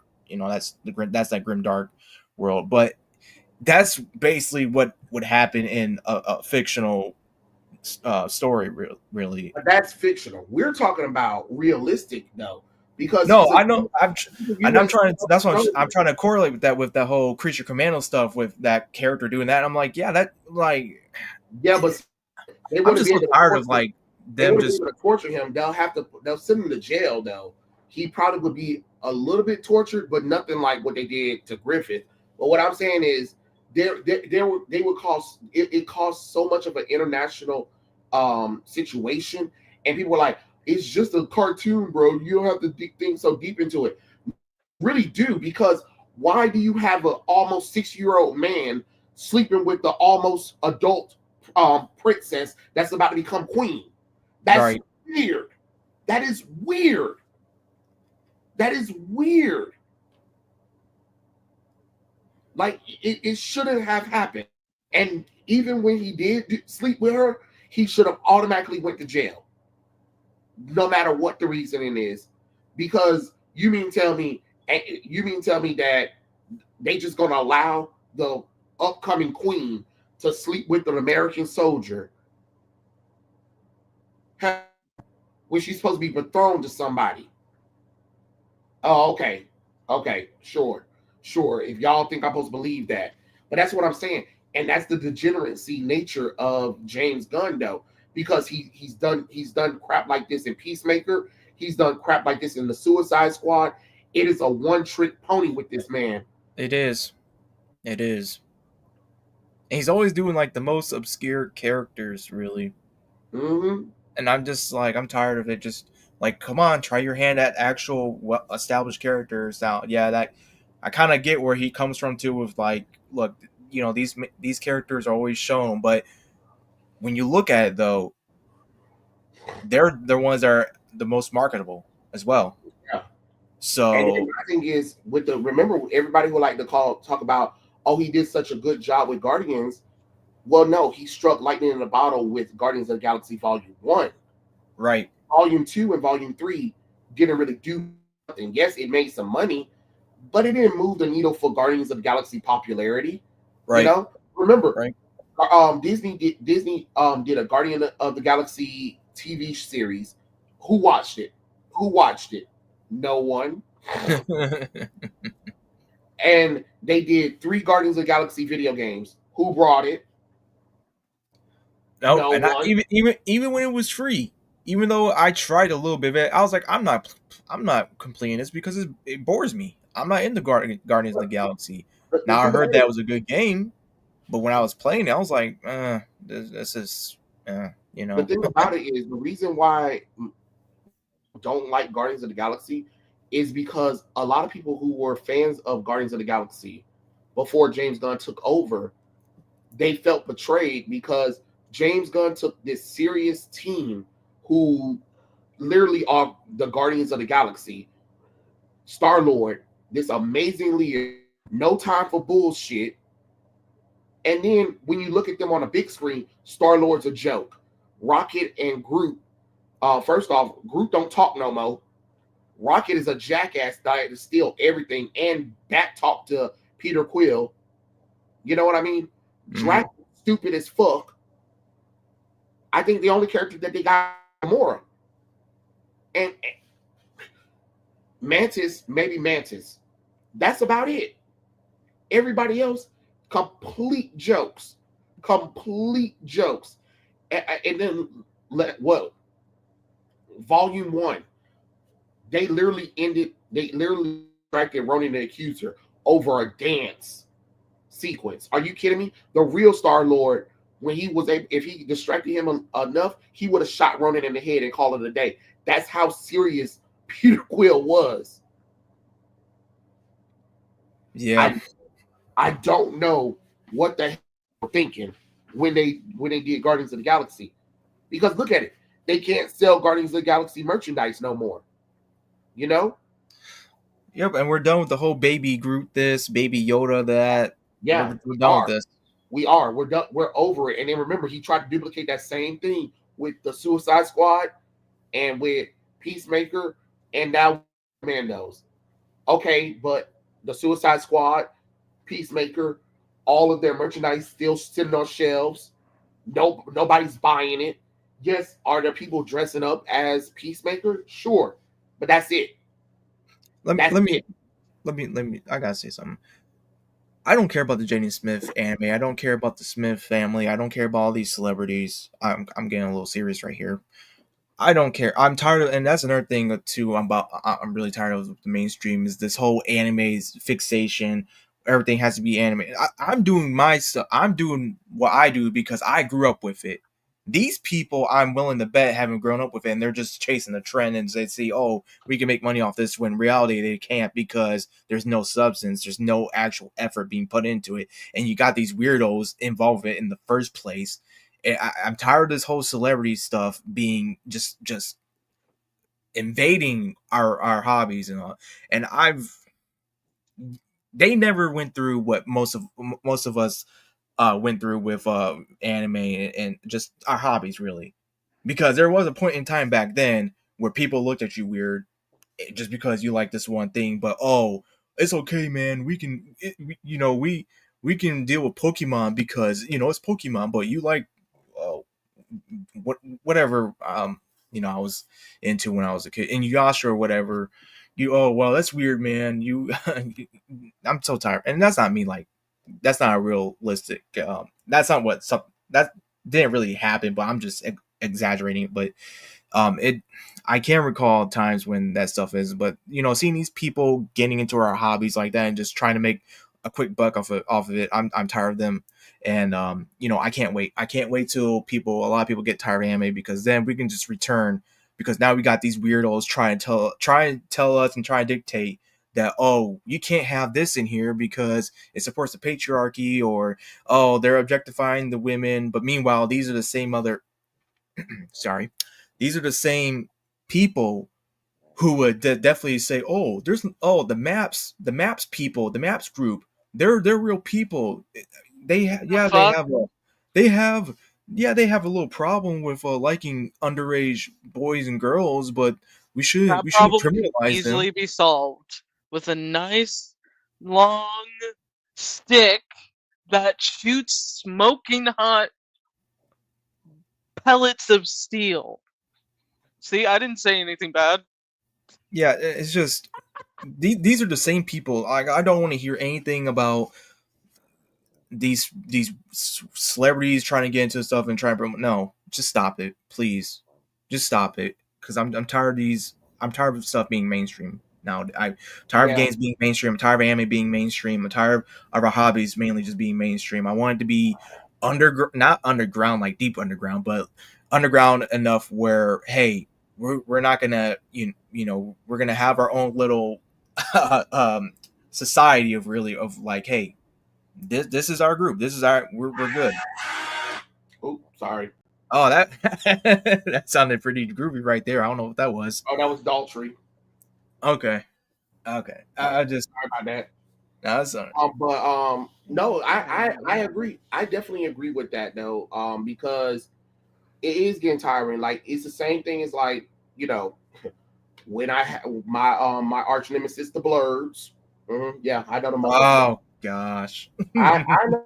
I already know they hate me. And, shit, it is what the fuck it is. But anyway, it's the same as them coming in, these quote unquote black nerds. First off, there should not be a thing called blurs. Right. We're nerds. I agree. We're nerds. We're nerds. We're geeks. All of us. Stop trying to segregate this shit. Then they come in and then they complain about, oh, this anime doesn't have enough black people in it, or this anime don't have any black people. Well, how come It's black people? fucking Japan. What do you What do you expect? I know, but the thing about it is, they're like, we need more representation. But the problem is, when Japan do make anime and mangas that do have black characters, you never really see them talk about them. They don't talk about Afro Samurai. You just have to go do some deep Some research. research, yes, and They so don't that's want to why. do that. They don't want to do that because they're fakes. They're frauds. Exactly, and that's why what you were saying, Dr. It's kind of like going back to answer Lane was saying about, I understand it is the only way to get children books through celebrities. No, guess what? How I got into all of this stuff is when we were growing up, reading was fundamental. The world just said, hey, we want children to read. They didn't tell you what or how. They wanted you to enjoy reading. So because there was so much imagination through reading, which is true, once you start going to the library, once you go to the bookstore, yes, you might pick up a book, but guess what? It opens you up to other avenues. That's how I got into manga, because I went to the bookstore to pick up, the basic books, like the Harry Potter books that we were reading at the time, those Arthur chapter books that we were reading at the time, Inkheart, all that stuff, the Book of Virtue, all that kind of stuff. And then what happened is, then I discovered comic books at the time, because I went over to a bookstore. They had some comic books. I picked up a few. Then I went to the grocery store. There was a whole entire book section over there. So while Mama was over there shopping, guess what? I saw some comic books. I picked up a few, started reading. That's how I got into it. Then I went into the comic grocery store more, and guess what? They started having Shonen Jump books. Yeah, back in the day, you couldn't get Shonen Jump mangas like that. You had to read Shonen Jump first. Then they would release the mangas later on. That's how I discovered all this stuff. And I never questioned, oh my God, there's not enough people. I was like, wow, this is cool. I need to find more. And guess what? You can go to the library, you find more mangas and everything. You start discovering. People have to get their kids to discover for themselves, and not what somebody else tells them to do. Because that's the problem with what we got now with all of these fake news, is that they will complain. They will talk. Oh, Lord have mercy. I'm so sorry, Lord Jesus. Okay. They will complain about this stuff, but like you said, won't go and do the half of the research. It's the same things like right now. You'll hear them talk about how we're racist for wanting Sam Wilson Captain America. Well, the problem is Sam Wilson Captain America don't work, because Sam Wilson is already Marvel's first original African American hero. So why would you take that away from him to give him a fucking mantle that he doesn't need? He already stood on his own. Well, you just don't want to see black people succeed. We don't have that many black heroes in the world. Okay. You just told on yourself. Just told on yourself with that. Oh my lord. Just told on yourself with that. And that's what I'm saying. They want all of the main characters to be black and everything else be whatever, because there's like, it's not enough growing up. But I was like, okay, newsflash, this is coming from a black person. All right. We live in a country where we are literally 12% of the damn population. Why the fuck would they make books? Not they make 80% of their books to cater to black people, when most black people don't read comic books. And the same, like Kate said, anime and manga is Japan. And guess what? All of us in Japan is literally 2% of their population.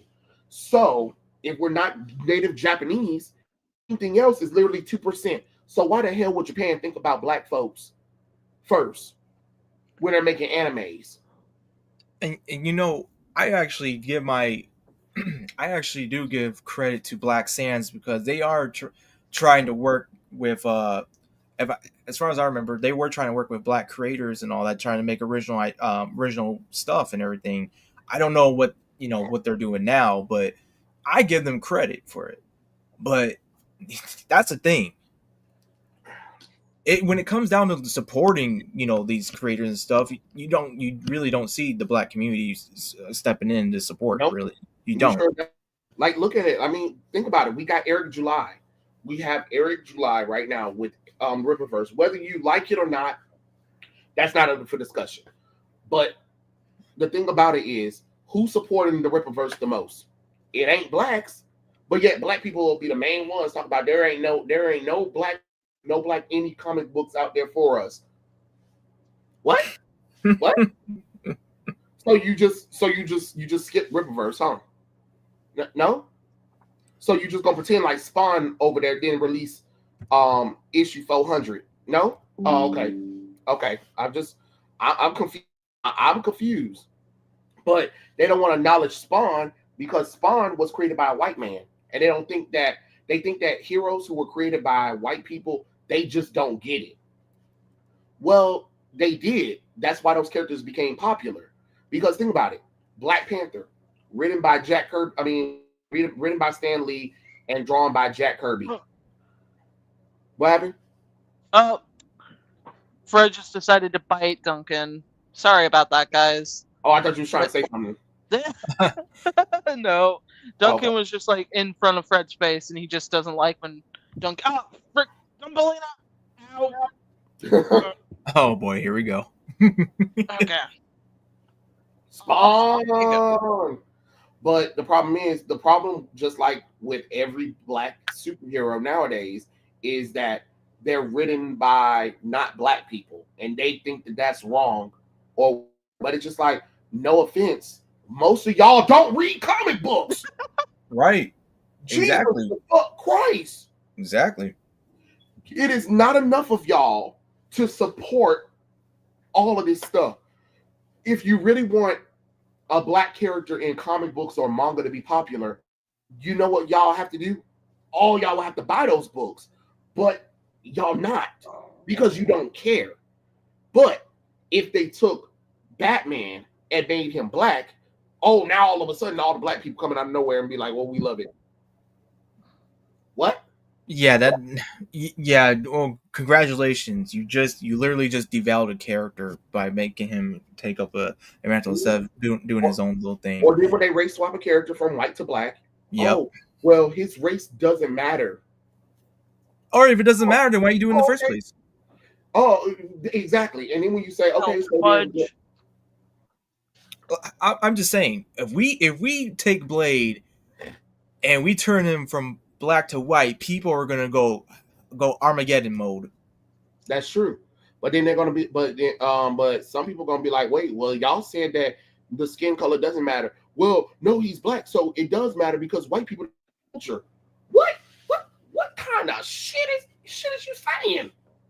And we've heard these arguments so many times, and I'm like, oh my God, you guys are making me look bad. You guys are making black folks look like the most ignorant motherfuckers ever. Yeah. It's perpetual victim narrative all the time. And I'm tired of it. It's the same ones that come in and complain about the women looking too beautiful or whatever. Okay, well, get out. Don't read it. Don't look at it. Sorry. Yep. It's not for you. Go make your own. That isn't connected to a major company. Exactly. Speak that truth, Kate. Speak it. But they don't want to because they can't create. They can't create because they're not talented. And even if they were talented, they still wouldn't do it because they're afraid to do it. Because we live in this weird, modern present day society of, we gotta watch what we say and this. Look, bump all of that. I'm tired. Exactly. And then it's just like, we can't show this. Oh, and then what's so crazy is it's like heteronormative stuff that they try to censor and say that that's inappropriate, but transgender stuff, LGBT crap, ugly women, and all kinds of stuff, mutilated children, that map thing that y'all were talking about, which I'm still tripping that that's even a real thing. Like, that is just gross. Like, give us 24 hours. It won't be a thing anymore. Give us 24 everybody hours. need to be in jail. Everybody need to be in jail for anybody doing that and making that a thing. Like, ill, gross. But it's nasty. It's getting out of hand at this point, and I'm just like, what are we doing here though? What are we doing here? Because we're doing too much. We're doing too much. And my thing is, like I said, with the when you got a black character written by a non black person, they seem to go in more depth with the character than a black person. Like, I know y'all seen some of the recent Black Panther stuff, or any character from Marvel recently that's black. Guess who's right? Guess who's the writer is? Somebody black. And guess what they start focusing on? Their race. Yep. And it's just like, you missed. So you're going to sit up here and focus on the character's race, and the world is racist, and how white people are crackers, and I'm just like, I'm sorry. What does this have to do with superheroing? Nothing. Just because trying to push narrative as usual, and they always want, and then we wonder why. Oh, I'm not making enough money. Well, I wonder why. Oh, I don't know if y'all recently heard. There's a YouTuber who's like, broke down recently about quitting YouTube because we are all talking about the way he was talking or whatever and stuff like that. His name's like Sean James or something like that. Sean James, that's a new one. That's a new one for me. Never heard of him. Well, apparently he's a YouTuber. He criticizes a lot of stuff.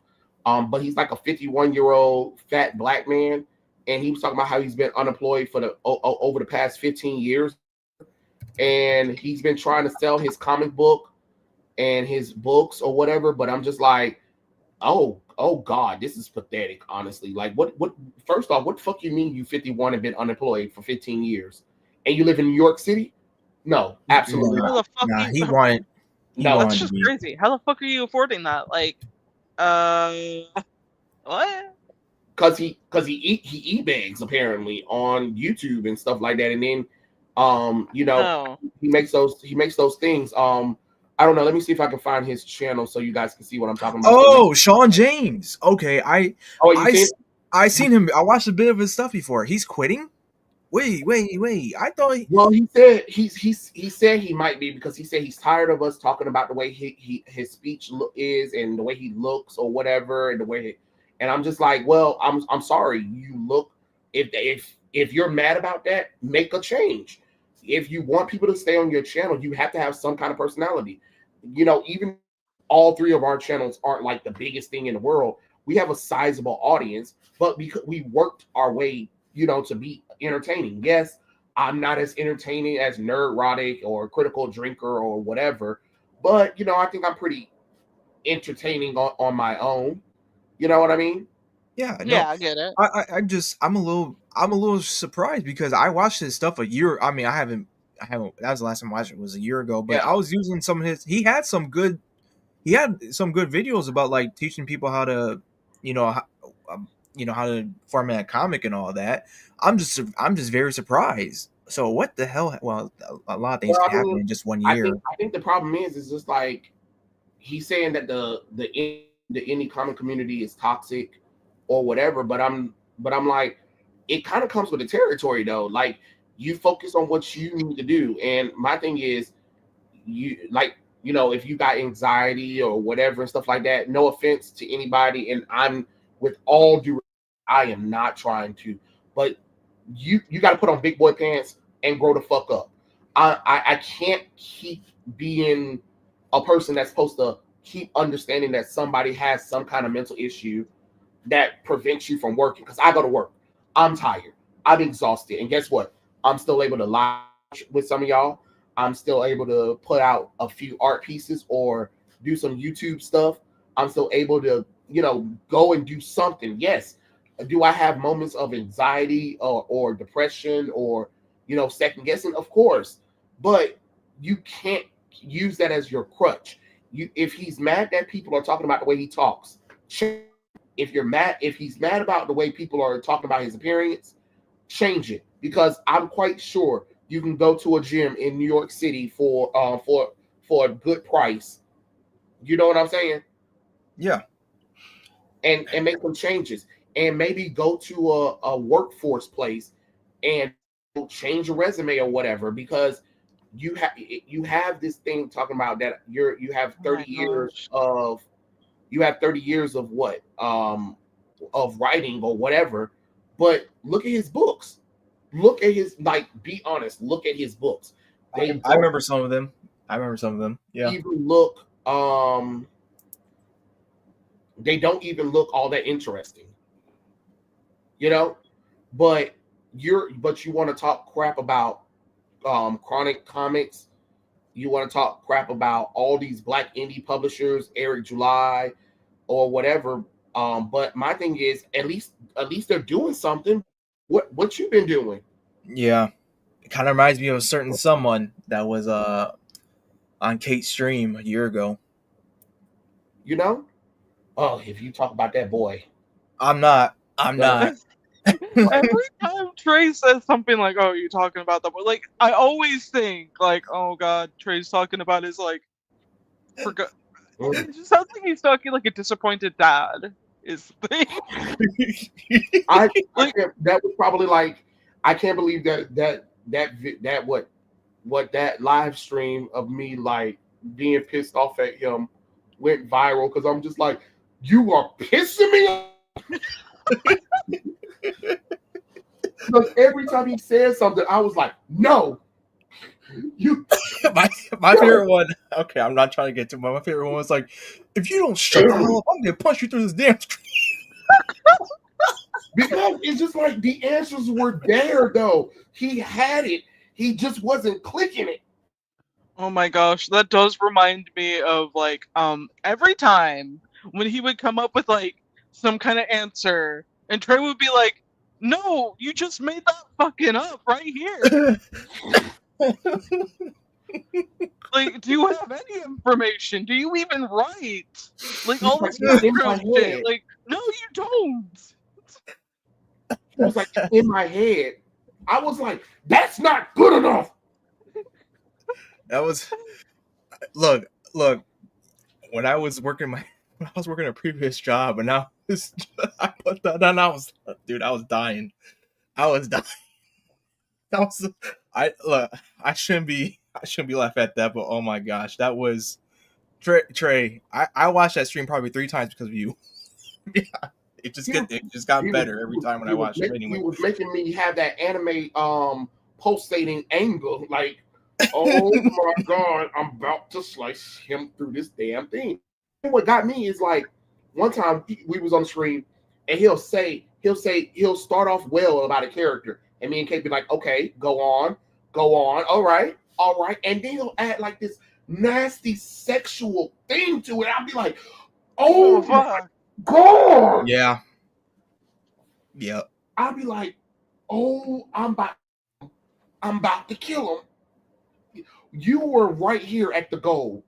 Why did you drive off the cliff? So close. So very close. And then you just had to say this to turn everything into that idea into shit. Yeah, remember when he was trying to sell like pussy catnip? Oh my god, yes. Furries, and it's just like, it's gonna piss them off. I was like, oh my god, stop it. You were, first off, we're gonna change her name.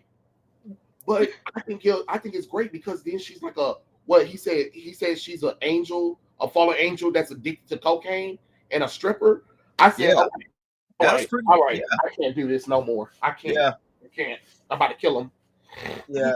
Like what he originally said for that, it was a good, it made kind of sense, because it was the angel that was kind of like possessing the sinner, the sinful woman. But then it still got sexual and nasty, unnecessary.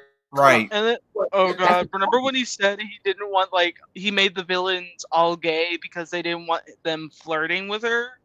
Yeah. Yeah. It's like, no, they could still stare at her boobs, but they won't be like obvious about it.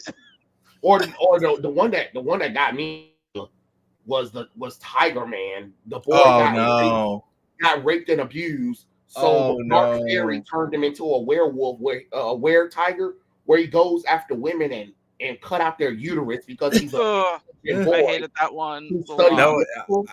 And I was like, so this is supposed to be a nasty version of Captain Marvel, Billy Batson. Why is he doing it? Well, because the women in his life abused him, so he hates women now. So he going after them.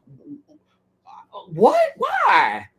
He Jonah. could have really saved that one. Like, let's be real. Like, Yeah. it wouldn't really matter if he turned into a werewolf, werecat, whatever.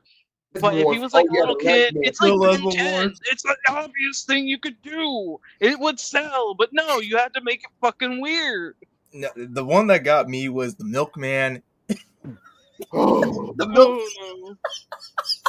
Oh no. The milkman and the octopus. Oh my God, Octopussy. And then remember when he showed us the video? I said, oh my God, that is such a random video to find. Nobody's gonna miss the reference. Why was you searching for this? He was like, because I thought it would be interesting. Oh, to who? To who? The weirdos that are in their class? Because that's the only one you're gonna appeal to. Yeah, and he was like, I'm trying to start my. He was trying to get Goofanoid the lead in, and everything somehow fell back to Goofanoid. I'm like, oh my God, because he wanted to do the bait and switch with Pussy Catnip. He wanted to do the bait and switch with Pussy Catnip. Oh, and then the Trey was like, you can't be doing that because it's like you can't. And then he was like, well, no, it's like someone's not going to do it. I'm like, yes. And Trey was like, yes, they can't sue me. Oh yeah, they can. Yeah, you will be sued. Because my thing is, if we invested into your comic book, guess what? I'm about to do a bunch of refund. I want my money back.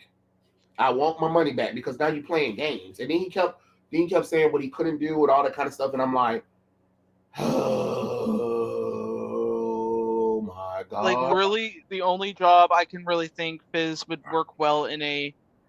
Actually, not any job in the comic book field, because there's a lot of criticism. He would just not work well. He's basically the opposite of every woke person, but he does it to the point where it's the extreme opposite, and it's like you're gonna piss those people off just because you want to piss them off, but you're also pissing off your audience, and you're probably gonna piss off your family and the queen of it. It's like, what the fuck? No, he my God. He was fighting a war on 3 fronts. He was not going to win that, especially where he said, "Oh, I don't care about my customers," and I said, "Okay, that's cool because I don't care about you anymore." Yeah, and I'm just like, that's such a thing to say, or whatever. It's so weird that he managed to even get like $100 on that, or was it 200? I was surprised about that. Yeah, it was somewhere between that. That's why I was confused. I was like, damn. And then when he was crapping on the artist that did the first couple of pages of Goofanoid, I'm like, how dare you? How dare you talk about this artist? This artist they probably didn't want to do your work, but in order to do the work, to get somewhere else that they'd rather be in, they have to do your fucking comic. And you can't draw. You clearly can't damn write hardly. Hell, every time we got on there, I literally his characters to make them better, and he just kept doing the dumb stuff with it. I'm like, Jesus, save me. Yeah, for real. I just look, we're not trying to bash the guy. It's just the fact that was a thing that happened. We tried to help him, and he just ain't listening. But my thing is, I just thought about something.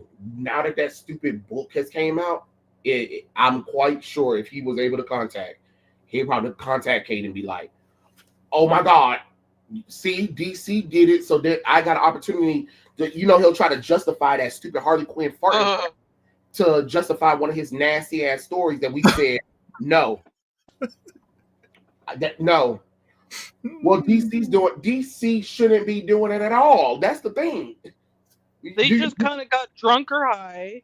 They said yes, backlash? And then it was too late because they already printed it, and they decided to wait and see if it sold or not. That's the only explanation, that everybody was high, drunk, whatever.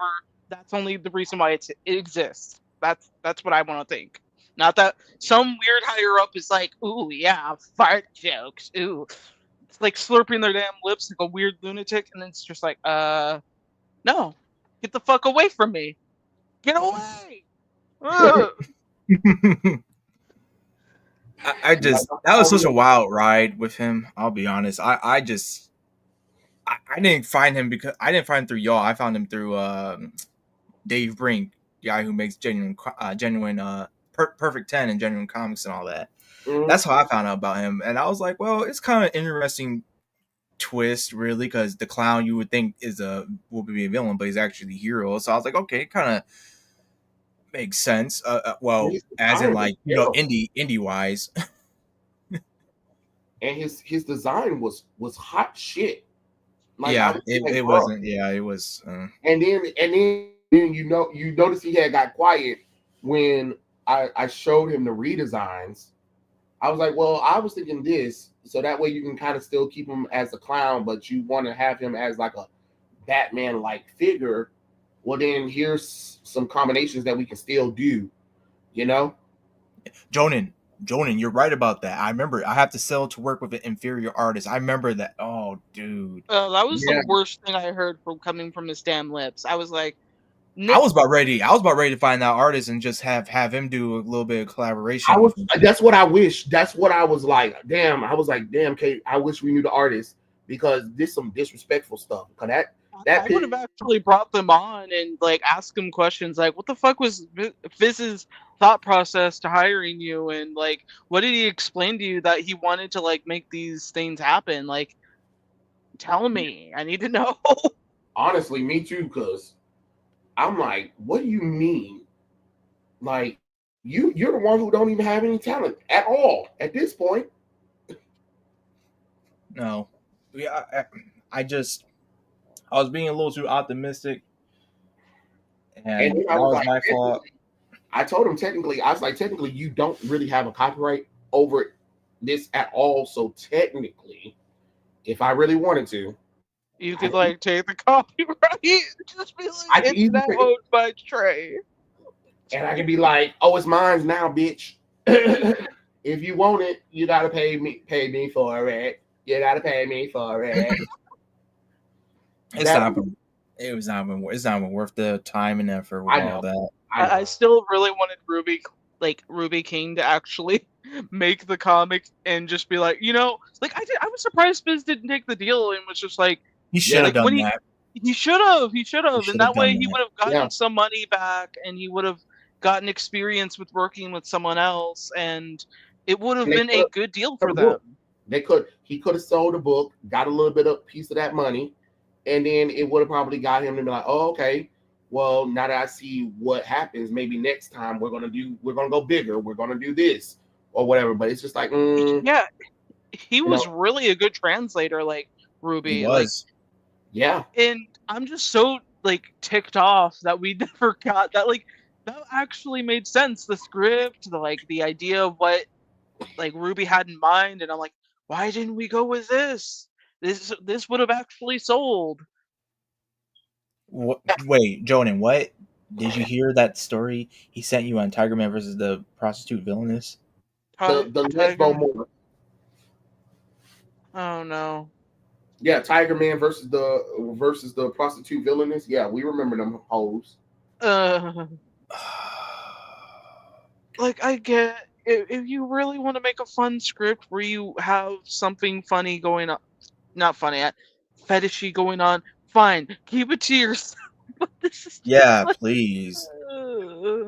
I mean, he was just doing too much, honestly, and it's just like, why? But first off, my thing is why almost every main character was raped, beat up. Right. Like, what are we doing? I ain't never seen so many main characters get beat up. And this is the rape universe. that's exactly what you call it too. You're like, this is, dude. Every main character was raped. What was that one character that actually had nothing really crazy happen to him, and it was actually a decent origin story for him? Like, it was like a guy who got reanimated or whatever. I think it was the Robot Man. Was the Robot like Oh, the yeah, the Robot Man, robot man with the sidekick guy. the And Thinker sidekick? I was like, wait, Fizz, this sounds like a good original superhero story. Why are you not expanding on this? Oh, Because it's too boring. it's so Yeah, yeah. Well, it's not that. I was like, dude, that's good.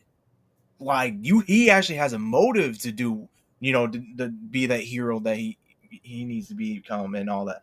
Like that's cool. everything about that was, I was just like, am I in another something? Did he actually write a good damn story? And then he says, but it doesn't seem that interesting.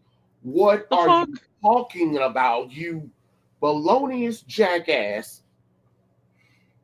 I think I really do believe that he's also trolling to a degree. I mean, but my thing is that trolling can only work if it's entertaining, because again, because Yeah. think If about it's it. entertaining to him, I guess. What he said, Kate. He said he been doing these ideas for what, over 6 to 7 years. Yeah, I think he was doing these ideas for like the last decade, is my guess. Oh yes, Captain Metal and Wereclaw. Yeah, that's what Yeah, they that were. was it. That was it. And it was really good though. That's what made it. That was made me mad when you talk about, oh, there's nothing. What? Boy, don't make me kick you in your throat. Honestly, again, like I keep saying, he should have at least tried the deal with Ruby King. He would have been nice about it, and he would have been like, like, if you want to work more together with me, we can. Like Ruby's that kind of guy, You should have. Damn, and he would have actually you should gotten have. experience too. So I if want. somebody offered me that help, I would be like, hell yeah, let's Yeah, get this I'll take together. that Let's help. do it. Yeah, Right. I have a chance to be successful and get this stuff out. I wanted to. I really wanted to support him, and until the last stream he had with y'all. Mm-hmm.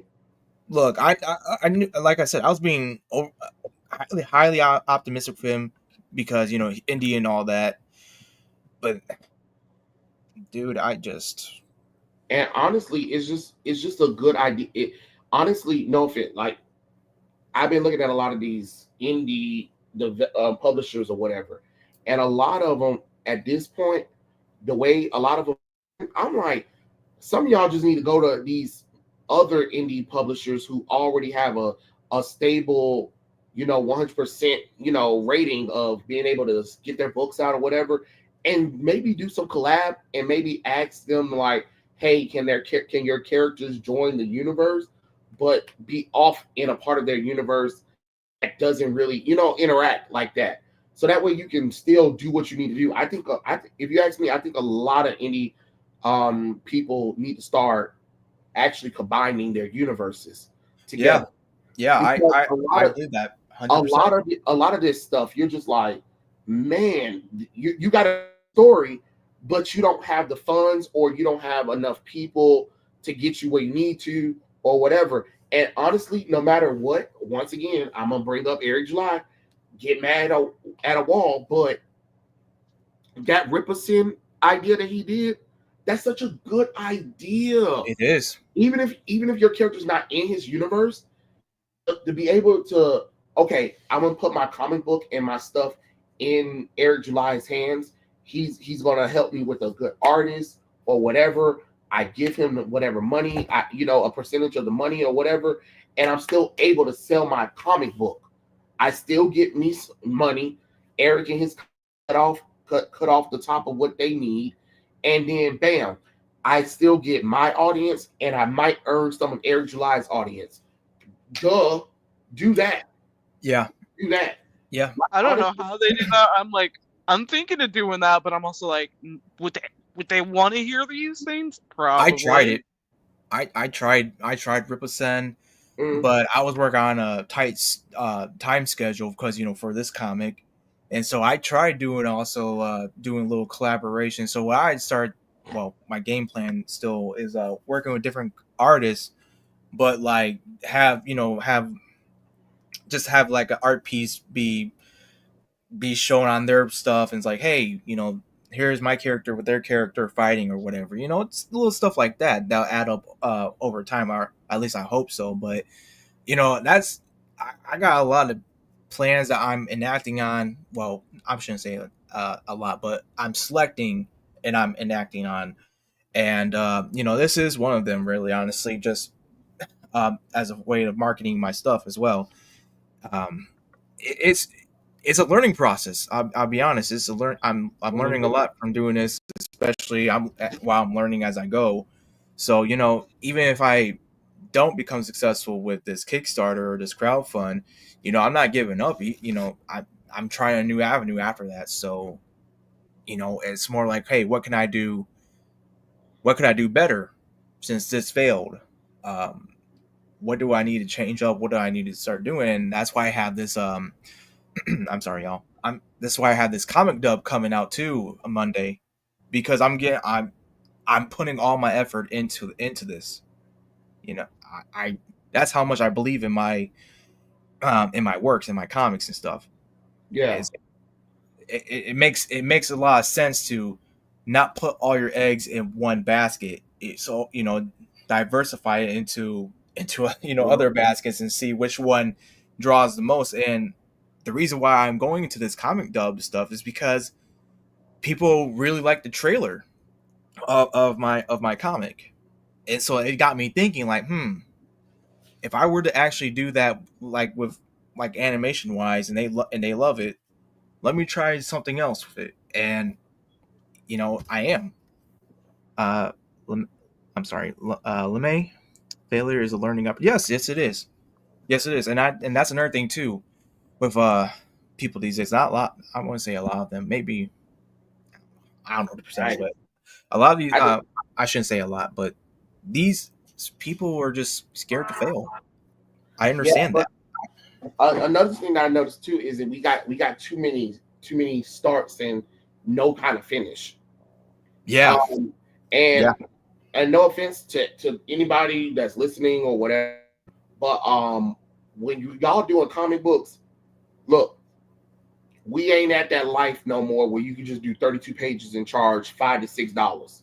Sorry, you're gonna have to at least do about 50 pages if you want that kind of money, because I was invested in a few indie comic books, right?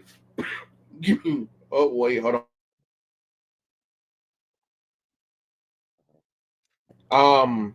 I was invested into a few indie comic books, and between issue 1 and issue 2, it took issue 2 ever to come out, and still, once you get issue 2 is shorter than issue 1. Now, this can't happen, and what I'm tired of seeing that. Like, y'all need to figure it out. Y'all need to figure out something. And another thing is that if you're going to have 20 pages, you better stay consistent with the art, because it don't make no sense that page 1 looks brilliant, page 2 looks something, page 3 the entire style done damn changed. And like, the book isn't consistent. Why would you have different artists working on different just in the same damn issue? You use the other artist to do issue number 2. Why that other artist do issue number 1? You know, and that's why I'm saying things like Ripperson. We need more of that around. I'm not just saying join Eric July. We need more of stuff like that so we can get people to start getting these books out a little bit faster or whatever, because I feel like a lot of people nowadays are just in it for the money and not really in it for the telling the story. And then when people are invested in it, you're not even giving me nothing. It has been almost 6 years since I brought issue 2 of a comic book that I was invested in by indie publisher, right? Issue 3 still, I ain't heard nothing from issue 3 yet. Their social media is barely there. They do live streams on YouTube, but ain't nobody barely watching their YouTube. And I think they're on X, and I think they do a little bit of touring. But it's just like, what the fuck are y'all doing? Like, and that's why I have to give credit to anybody that's very consistent on social media, because I'm not saying you got to post pages or whatever, but you got to interact. You got to interact. You got to put yourself out there. You got to be willing to let people criticize your books or whatever. Stop. And that, sorry. And that's another thing too. Any comic book publishers who are minorities, stop getting mad when people are criticizing your books. Stop throwing in, oh, you must hate blacks, you must hate women, you must hate gays if they don't like your book. You know what I'm saying? Yeah, that's real tiring. I'm tired of that. That's real tiring. I'm tired of it. Because why would I invest in you if you're going to attack me for criticizing your book? It's not like I'm not saying that some people aren't, criticizing it because they're just being mean, but stop it. Everything is not a victimhood point, Yeah. It should be simple, but everything in life is not simple. There's always something going on, but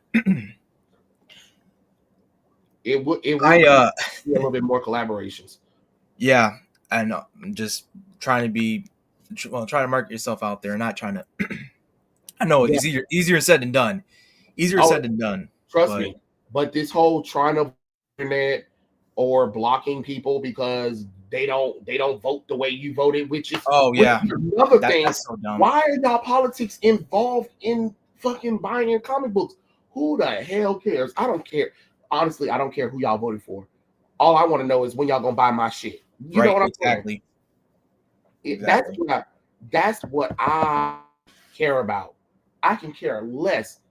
Just like I don't, even if you was into that little stupid Harley Quinn book, and I'm judging you. I am definitely judging you, but I'm not going to say I don't want your business. I want you to buy whatever I'm posting. I can respect you as a customer. I can. Yeah, just because I'm at the end of the day, I know what I'm giving you, and you're gonna know what I'm giving you because you see what I produce. Is I'm keeping the same artist who's doing chapter 1 is also doing chapter 2, but the plan, and I'm getting a little, not spoiler, but the plan is that although chapter 1 has 27 pages, chapter 2 is going to be nearly 50. Yeah. And even then what stands out with chapter 1 with the physical and digital editions of it being bought is that we reach certain if we reach certain stretch goals, I'm throwing in extra stuff for y'all as well. That so I have it. I have parts of the comic uploaded on Twitter and all that for people to see, and and show them, hey, this is what I'm working with. If you like it or you don't like it, hey, that's up for you to decide. But here's a link to my Kickstarter and all that. Yeah, maybe I'm doing an uncanny way of marketing, and maybe that will probably go up in flames for me, maybe. But hey, it's better to try than not to try, because at the end of the day, this is about trying to be successful and getting you guys what y'all want, really. That's what I'm doing. I'm doing it to serve y'all, not just myself, but to serve y'all. I can't continue to go on if I don't, if I'm not doing the stuff for my audience. That's what matters at the end of the day. It's my customers. It's not. I don't understand where this attitude is. What this attitude is coming from. Where it's like, oh, it's all about me. When it comes to the comics or just entertainment in general, I don't understand that. It's honestly a plague that's claimed so many people, and people of that whole, if you don't like it, don't buy it, or I don't need you at all anyway. Okay, great. And then get mad when nobody's showing up for their stuff. You know what I'm saying? Yeah, and it would be one thing if I say oh, I don't care about you guys, I don't need you, and that I would be very deserving of the fate. But no, that's not what I think at all. I love this stuff. I love making this stuff for y'all because it's it's fun. It's fun to me, really, honestly. So, Oh, you know, of course, it's for now. The only few things I could think of, the cons I could think of, is that, you know, it's for adults. So it's not. I'm not doing that whole family friendly stuff because I'm tired of family friendly. I've been dealing with that for way too long, and I mean, come on, this is just. I like dealing with supernatural stuff. I like dealing with sexy female characters and attractive men and muscular men because, I mean, it's fantasy. That's fantasy at its purest. We're honest. We're not. I'm not doing this whole being restricted and bound and stuff. Now, the only thing I am doing with the restriction is that obviously I'm censoring the parts of the Beastly Shepherd and stuff because, again, that's reserved for the physical or digital media that's going to be bought. So I got a plan, but you know, it falls on me. I'm the leader of this whole of this whole tactic here. So if it doesn't do well, oh well. Gonna learn from it. Gonna try something else. Not gonna keep doing the definition of insanity of repeating the same thing over and over again, expecting to change an outcome. No, oh, you gotta try different avenues. yeah, Can't just like Kate's best friend that kept trying and expected different results. I didn't even know about that. Oh yeah, Kate knows. Kate knows her favorite. Oh, fuck that.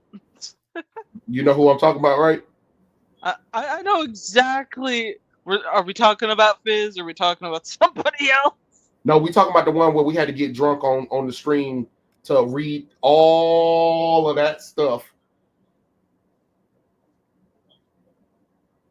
Oh no, no, you don't mean Joe Glass, right? Oh, you know it. Fuck. Oh man, I don't even have anything on me to forget that night. Oh man. He kept trying and expected different results, but got mad about why ain't nobody buying my gay comic books? It's I don't know. Wait, what? Is what? Okay, it's called The Pride, and Yes. oh my god, it was so fucking hilarious. Like, the only storyline I kind of found humorous was like the Pride versus the Pride of, like, lion-based supervillains. Okay. And so, it's like, it's a universe where all the gay superheroes decided to create a justice team. League.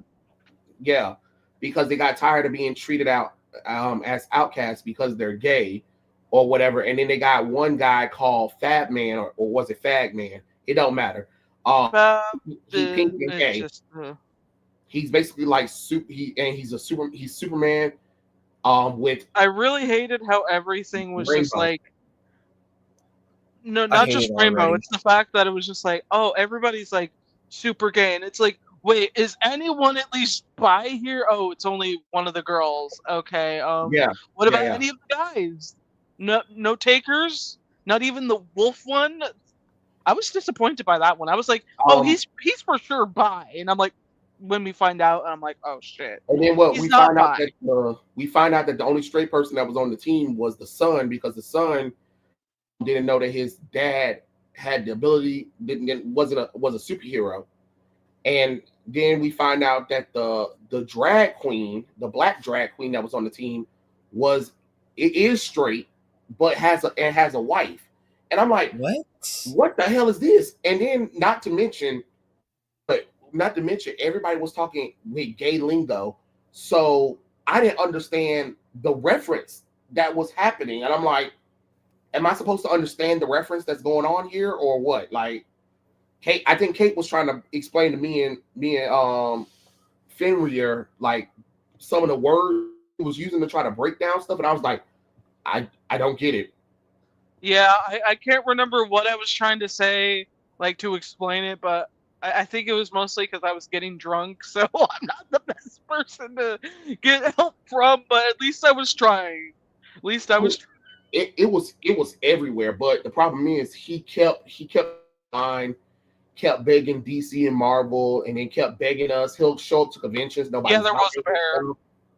There was a bear. Oh, who brought it? Hail RJ Williams. What's going on? What was it? What? He kept begging DC and Marvel.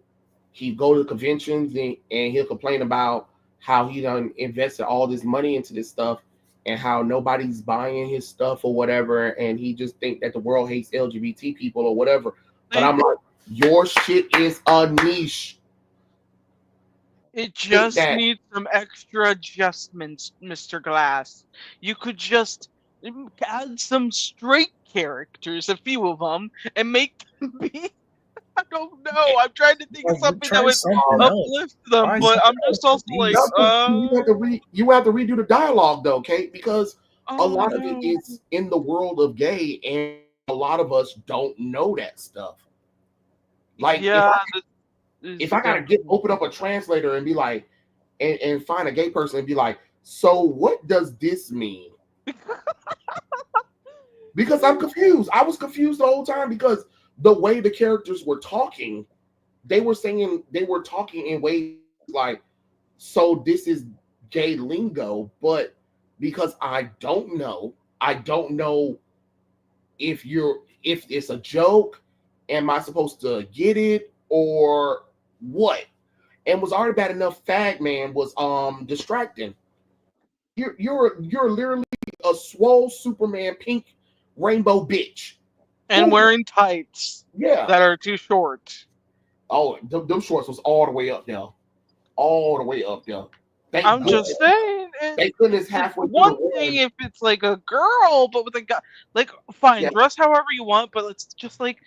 And then one of the other characters was like trans. She was born a boy, and her powers became reversed because of her transgenderism, and she's a dominatrix and stuff like that. I'm like, you know what? I just don't even no more. I just don't get what the hell is going. It was just too much too soon. Yeah, it was a lot of stereotyping. It was a lot of stereotyping in that universe. I will give it credit. Like, by the time we got to the later of the run, he evolved their costumes. I said, "Oh my God, praise God!" Everybody started looking like superheroes. But by then, it's too little, too late. Too little, too late. So, but my thing is, that's how you know the LGBT people claim that they want in media and entertainment is a niche thing. It's a niche thing. Because if that's the case, how come Joe ain't made nothing hardly? He is begging us. I bet if you look on his Twitter right now, I bet you he's begging Marvel, DC, or to support his stuff, or he's going to a convention, and he wants us to buy his stuff. So you spend all this money to make no money. You know, like, you gotta know your audience. Well, I mean, his audience is gay, but the problem is, like people always say, the people who talk the loudest about what they want are the ones who don't buy. Right. He didn't know his audience. He didn't know his audience at all. He targeted the LGBT community, and the LGBT community was like, "Oh, that's cute. Look, we got gay comic books and stuff like that. That's awesome." But they don't buy it. They didn't buy it. You know, it's the same thing. Oh, look, Eric July, a black comic book creator. He's over there, black people. Y'all claim there ain't no black people doing stuff, and y'all need more representation right there. Yeah. Yeah, no, for real. You're not coming over here? Oh, okay. Okay. Yeah. Captain America, sign me up. Yep, sign me up. Gay Robin, sign me up. Wait, what? Yep. What? But you got original stuff over here for you. Over here. Okay. All right. Well, yeah, we'll put that in consideration. Full of shit in the body bag. Full of shit in the body. It would have been interesting if you combine Fizz's storylines with Joe Glass stories and see what you can come up with. the rape That would universe, be interesting. the rape universe versus the Pride universe.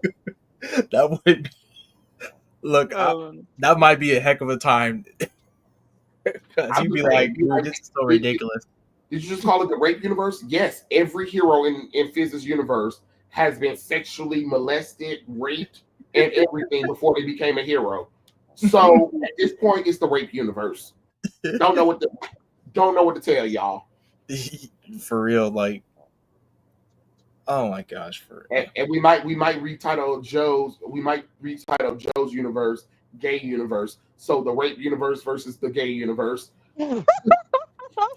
Like,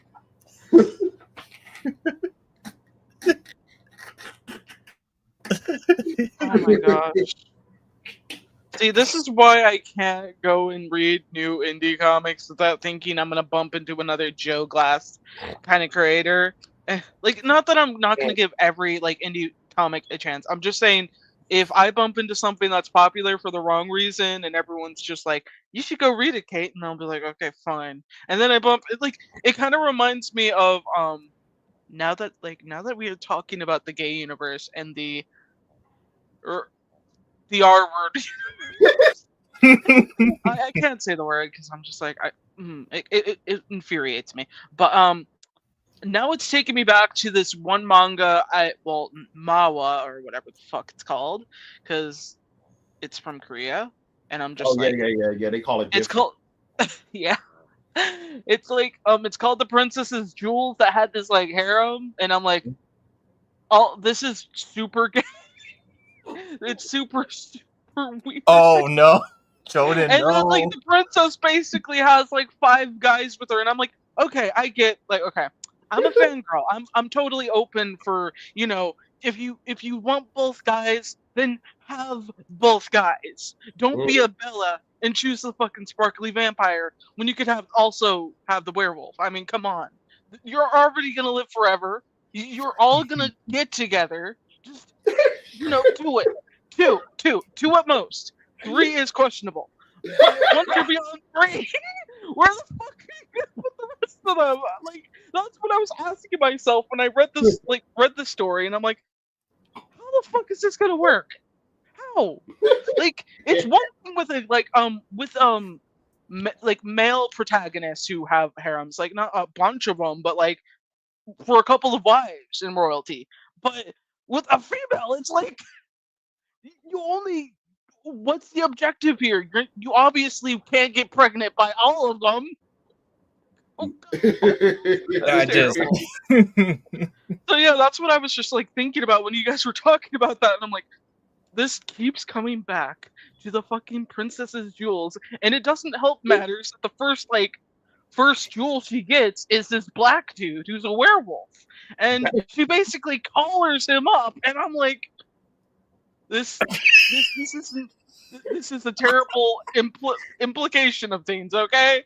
This is terrible, right? Wait. She collars the black werewolf guy. Yeah. That's funny. There's so much. That's funny.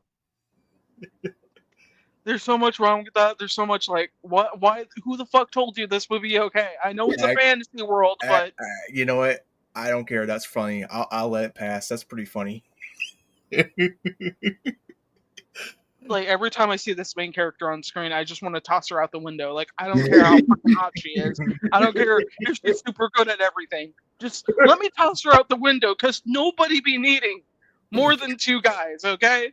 Nobody be needing more than 2 guys. Just leave the idea of that kind of stuff out the window, please. Sorry guys for making things awkward. I just like I had to read the like recent episodes, not recent episodes, but like the next episodes of the one I just reacted to, and I'm like, I can't stop thinking about it because it's so fucking ridiculous. Be like, that's it. So it make you want to, like, when you read a manga or anime, sometimes you want to pause it and just be like, that's it. It's time to throw this goddamn. I'm about sick of this. Yeah, that's pretty much the whole situation. For producing a hair, an hair is but she wants to trade. Or does she want to trade? Well, you know what? She probably got inspired by that OnlyFans model who slept. Yeah, with that's what to say. I'm like, babe. Didn't she say that she's gonna do it again, but with more men? I'm like, oh my With god. a no. with 1,000. How? Okay. Okay. All right. I know something. You know how it's like how like even if she does it like two men a day, that's still dude, no way, dude. There's not enough math to calculate this helpful stupidity. No, gosh, I can't. No, not at all. Not one bit. But what's that thing? What's that thing? Not Indiegogo. What's the other one? What, Fund My Comic? No, not Fund My Comic. Kickstarter. There is it. Kickstarter. I think it's Kickstarter. I think Kickstarter is the one where I went on one time to try to support comic books. To try to whatever. Well, I'm not gonna lie. I don't know. Maybe it was just me, but it was too much gayness going on there. I haven't seen that. I literally haven't seen that. Almost every comic book that I was looking, because I just selected comic books from recent to whatever, and I was just seeing it because it was probably during that time that activist was kicking a lot of people off and blocking. Oh yeah. So when I went on the site to look for comic books or whatever, the fund or whatever, all I was seeing was like female empowerment stuff and LGBT stuff. And I'm like, half of these stories just would not even realistically work, And I'm just like, this is weird. I don't understand why the site keeps pushing this on. Because it was the time where they were filtering stuff out so they could easily block you from seeing like action stuff, the stuff that you really will want to see. Now, I don't know if Kickstarter is like now, but a couple of years ago, it sure was. And I was just like, it turned me off from the site because I'm just like, I don't want this. Yeah, I didn't see any of that when I was, putting my comic up on Kickstarter. So she does not want to be a breeding mare and go back to her world, but gives up. Also, there was a lot of period blood. What? Wait, it's worse than Princess Duel. She does not want to be a breeding mare. No. I'm cool. I need a drink. I need a really heavy drink. Instant skip. I'm cool. No, that sounds nasty. Now I gotta read it. That sounds right up with you know who's, Allie. I gotta read it now. Just to react to it. No, you good, Kate. You ain't got to torture yourself like that at all. I know, but the views. I'm kidding. Maybe it might be a maybe thing. Maybe if I can get to 2K, maybe. Oh my gosh. Why can't they just have cute little stories like this boy who was lonely and his dog died, Cocoa and Milk, right? And then they came back as beautiful, handsome boys that decided to live with him and teach him about the wonders of life while everybody's trying to figure out what the hell is going on with their relationship. But he also treats them like dogs and cat because they're a cat. But they just look like two gorgeous Korean models. Yeah. Fred. It was a cute little series, though. I just adorable. I would. You little monster! Come on. I will also question you. I will also question the fact that it's a grown man who has a cat and a dog, and they turned into two gorgeous Korean models, though. But I'd be like, so y'all live? I thought you said you had a cat and a dog. Yeah. Damn it. And their names is Cocoa and Milk. No, you dropped the pencil, Fred. Out. No, it isn't terrible. Just do the main isekai story. I'm tired of isekais. No, I'm so tired. you know what? You want to know where I drew the line for Isekai's story? That time I was reincarnated as a vending machine in a fantasy world or something like that. I said, all right, I'm done. I am done. The Isekai story has gotten stupid. What do you mean that time I was reincarnated as a vending machine? I was How does done. a vending machine? I was How done does- with it when it was a spider. The host, I got reincarnated as a spider. I'm like, I'm done. How do you work in a medieval fantasy magical world as a vending Magic. machine? No, Magic. no. I know. I No. watched it. I know how it goes. It was. I won't say it's bad, but it just kind of felt like. I'm not saying it's bad, but what I'm saying is, out of all the things you would let this person turn into, you could have turned into something. But a vending machine, I just was like, I can't do this. I can't do this no more. You're not that obsessed with vending machines. Like, I don't know one person who's that obsessed with vending machines. Like, it's one thing to be cursed to be a vending machine. Fine, sure. But you want to be a vending machine. That's what I'm saying. Why would you want to be one? You can't move, you can't touch anything, you can't even, like... And, oh gosh. Are they housebroken? Well, yeah, they are housebroken. They are housebroken. He trained them before they died. they just came back from heaven as two gorgeous Korean models. Yeah. Korea has some of the most interesting, weirdest dramas of all time. But it's interesting that they do. I mean, another one I liked was called Twinkling Watermelon. It has nothing to do with twinkling or watermelon. But it's a story about a boy whose parents both are deaf, and he likes music, but his dad forbid him of music because he wanted him to have a better future.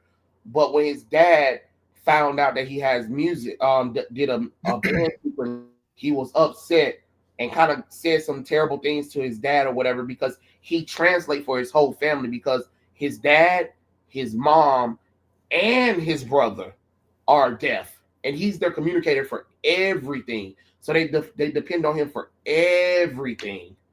And with the argument, he went to a music shop and got transported back into 1995, where his dad was around, but his dad was talkative.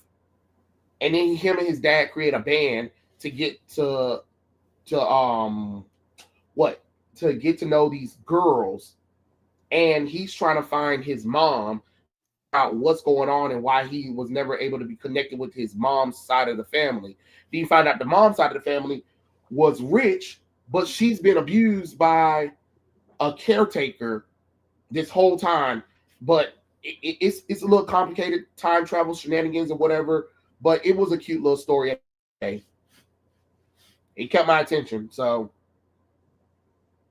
yeah, this sounds interesting. The stuff that I would say the Korean market has kind of surprised me on some things. Yeah. Their titles will confuse the hell out of you. You'd be like, yeah, what the fuck is y'all talking about? Yeah. Oh, James.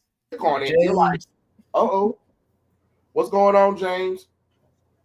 And then even China got some good dramas. I was watching. There's a whole bunch of free dramas on YouTube and stuff like that. It was so cool. I forgot. It was one show that I was watching on YouTube about this guy who came back in the past to prevent a terrible future for his mom. Like he found out his mom was being abused or whatever, so he retconned her falling in love with his dad and made her fall in love with someone else. And then towards the end, when they were getting married or whatever and stuff like that, he disappeared and stuff like that. But it was so sad that he sacrificed his existence just so his mom can have a better future. I was like, this is so beautiful. And I don't even like romance. Yeah, it's very good, man. That actually does sound good.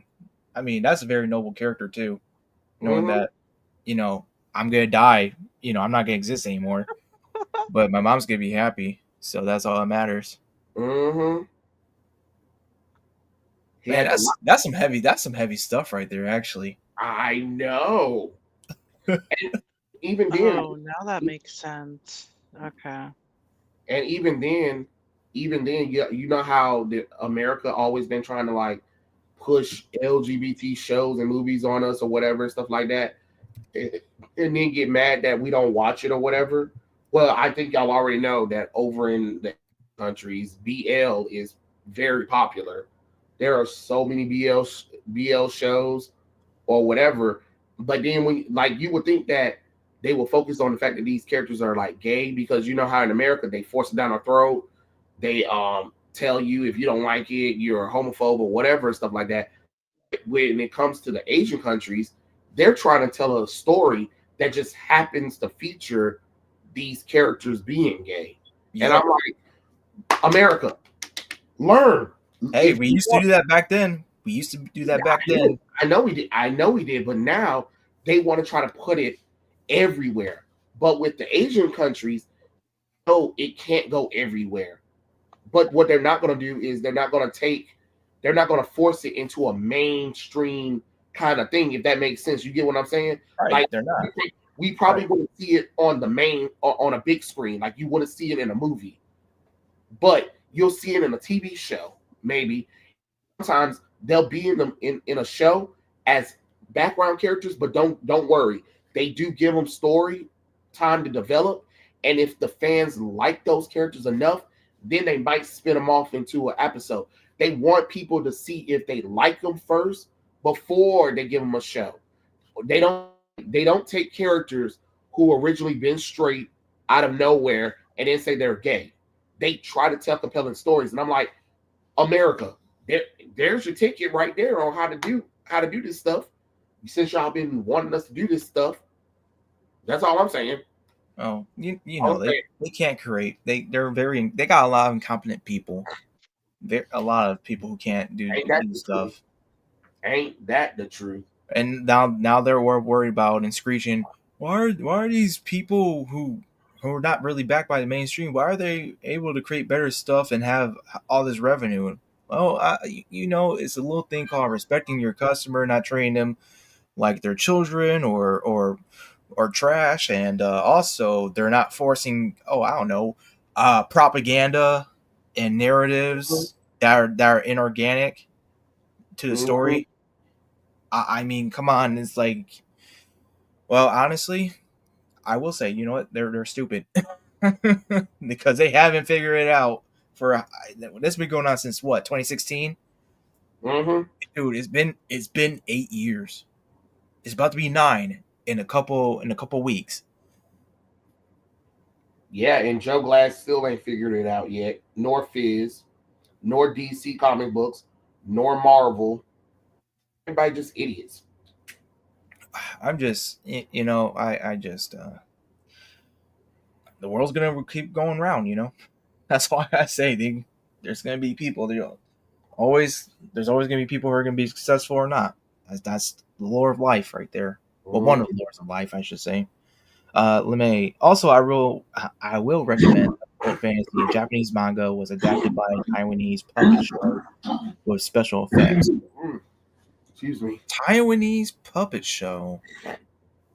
Hmm. How's that look? I want to see that now. A Taiwanese puppet show. I Interesting. I never would have thought of. I never thought about a puppet show like ever since I was a kid. Let I me see. saw a little bit of I saw them the what I think it was Korea. Korea. I saw Korea they're starting to embrace that movie Wicked or whatever. I was like, okay, why this music sounding really cool in Korea? It doesn't English. Oh god, I felt so bad. I was just like, okay, I don't even know. I mean, I know the words, but I don't know how to say the words in Korean. And I was like, all right, I see y'all over here being a little bit more creative with our and stuff like that. because right now, on my feed, even though I did go and see Wicked, right? But I didn't go and I didn't type it in on my phone or whatever, but it's been everywhere on social media. But I know a lot of people talk about Defying Gravity, but bump that. What is this feeling? I think What Is This Feeling is probably the best song out of the play, because everybody's like, and I was loathing for forever, whatever. The lyrics, all that good stuff, is just so catchy, and I'm just like, damn, it's everywhere. No matter what I do, no matter turning on or whatever, it is there. It is there. That movie connected with people a lot, because I went to go take my mom to go see it. I've never seen the Broadway play. I'm not familiar with the story of Wicked, so I was going. Oh, it's really good. I was going in there fresh headed, and I was making sure nobody was singing, because I wanted y'all to shut the fuck up, because to hear what they were singing, because I don't know, because I'm not familiar with the story of Wicked, but I went in there. The only thing that I didn't like was the opening, because I didn't understand the opening. Somebody had to break it down to me, because I was kind of confused. Not because it was bad, but it was Ariana Grande's choice of singing the song in a higher pitch. You know what I mean? And they was like, well, in the original play, Kristen Chenoweth also sings the song like that too. But I was like, well, I feel like, as a common person who never saw the stage play, and I think if you want us to understand where this song is kind of going or whatever, I think you should have changed the tempo, so that way we can understand what she's singing, because the crowd was a little bit loud while she's also getting in that high pitched voice. If that makes sense, you know what I'm saying? No, nobody understanding what I'm saying? I know nothing about Wicked, so No, I'm just talking about like music in general. You know, like okay, so you know like how we know Mariah Carey got that 7 octave, that 8 octave, whatever, and you know where she's like, it's time. What I'm saying is, think about that, but Ariana Grande singing a whole song in that register, and you're just like, that's cute, that's impressive, but I can't understand what your lyrics are saying, because the crowd is also getting as loud as you are pitching loud, if that makes sense. Oh yeah, that makes sense. Got it. Yeah. Because I was just like, wait, hold on. I'm trying to figure out what she's singing. Because this is supposed to be her moment. But I did enjoy that there was conflict in that song, because I was just like, for somebody who's supposed to be happy about the Wicked dying, you sure is very. But that's before I knew anything that was going on. You know what I mean? But yeah, I thought it was an interesting movie. I thought it was really cool, or whatever. I had no problem with it. I like a little bit of musicals or whatever. I thought it was a nice little movie or whatever. Like I said, I'm so glad that everybody didn't sing. Nobody sung in the movie theater, because I just wanted to understand the music to see what everybody hypes about, because outside of the movie, everybody knows Defying Gravity and Popular, because it's been in the culture zeitgeist. Even if you don't listen to musicals, heard those 2 songs no matter what. But hearing the other stuff, okay, cool. And no offense, I hated Glenda's 2 best friends, that the gay Asian and the fat bitch. They could have both went. They aggravated me after 5 minutes on screen. I was like, all right, they can go. Get up out of here. I just can't. I can't handle y'all. Like, just go away. Don't ever come back in the picture. Thank you. They'll probably be back in part 2. God, I hope Elphaba kills them.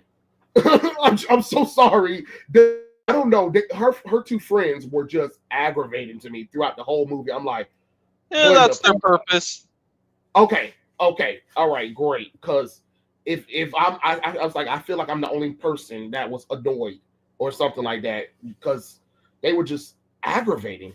But Nessa Rose, yeah, I can see why Dorothy dropped that house on you. You deserve it. I don't care what nobody says. She's in a wheelchair. Don't care. I Don't agree. I don't care. I don't get mad at a rock, but I don't like the way that she was ashamed of her sister, even though her sister protected her, did everything for her to do. You ashamed of her? No. I refuse. I'm glad Dorothy hit you with the damn house, you ungrateful skank. Because it just feels disrespectful. Your older sister already has it tough with, everybody's making fun of her. Okay, yes, you're in a wheel, but get over yourself. You're beautiful. You still look more normal than anybody else. Look at your sister. Your sister is literally being abused by everybody in school, and you're not even going to try to defend her? No. Yeah, Dorothy was right to hit you with that house. I mean, granted, it was Madam, what's her face? Oh, well, see, look at you. Gave me a little bit of spoiler because I didn't know. It's like part of the musical. Like, basically, she Okay. summons a freaking house because she can control the weather.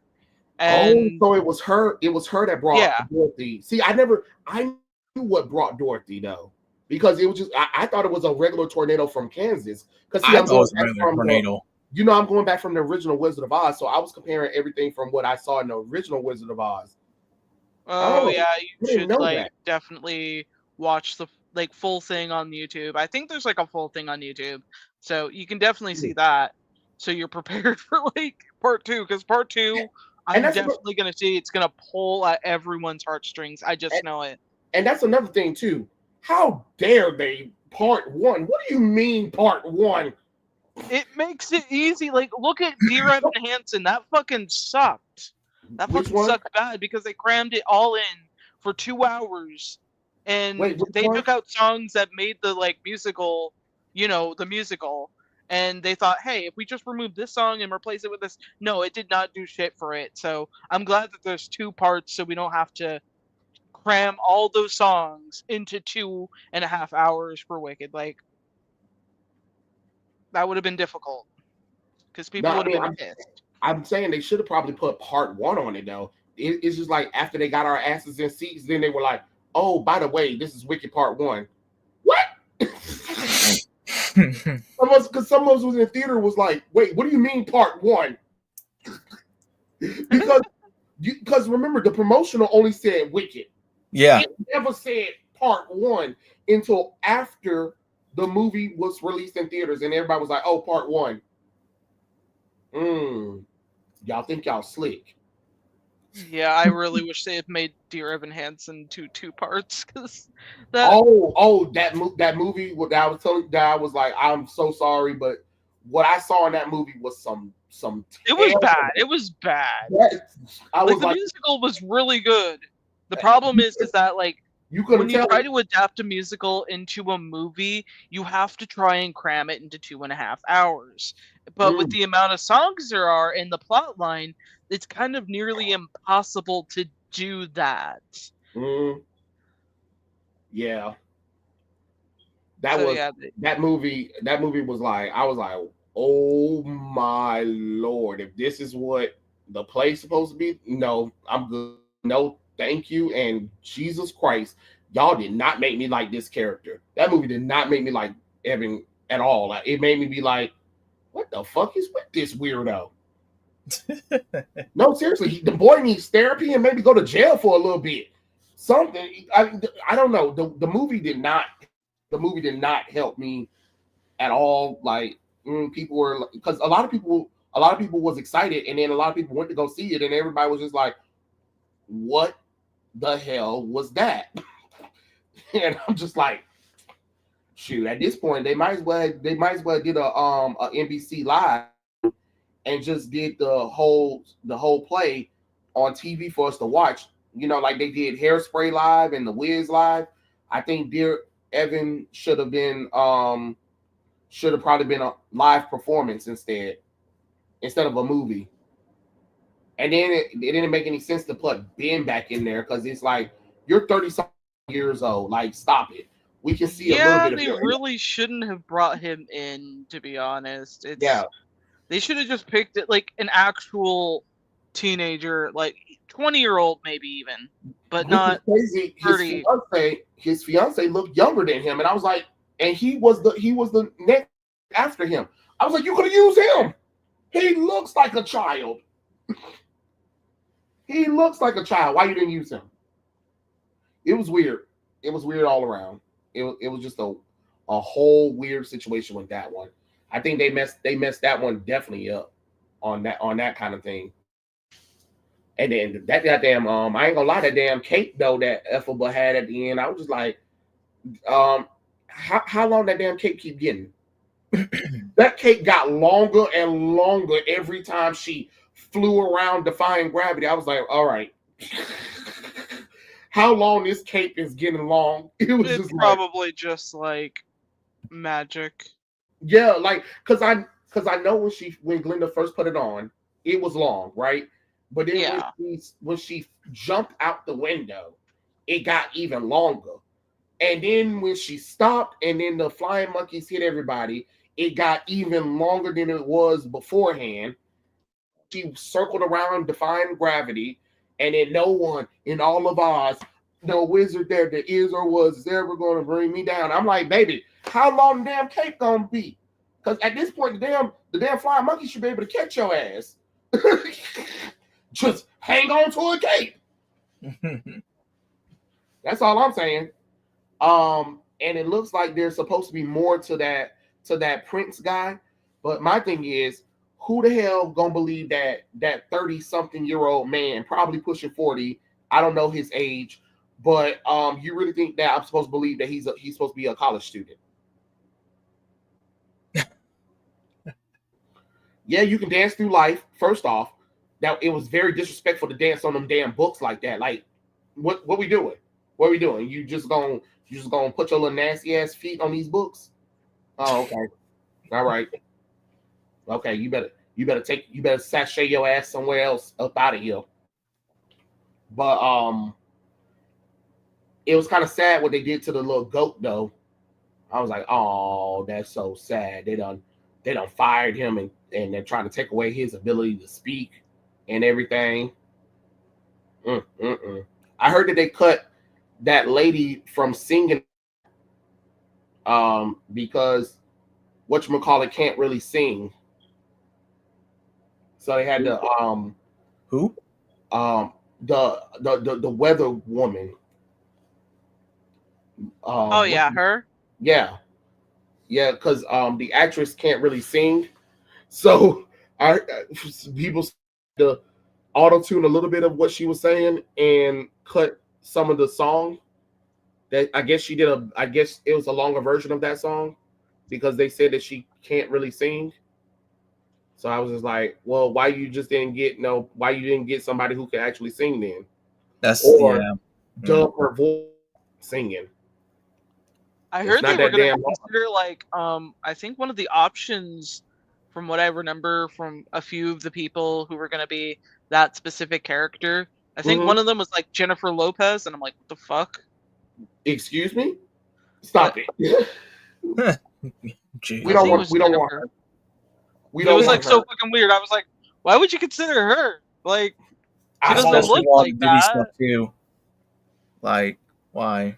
I mean, even before the Diddy stuff, Jennifer Lopez had pissed us off anyway with her lies of bullshit anyway.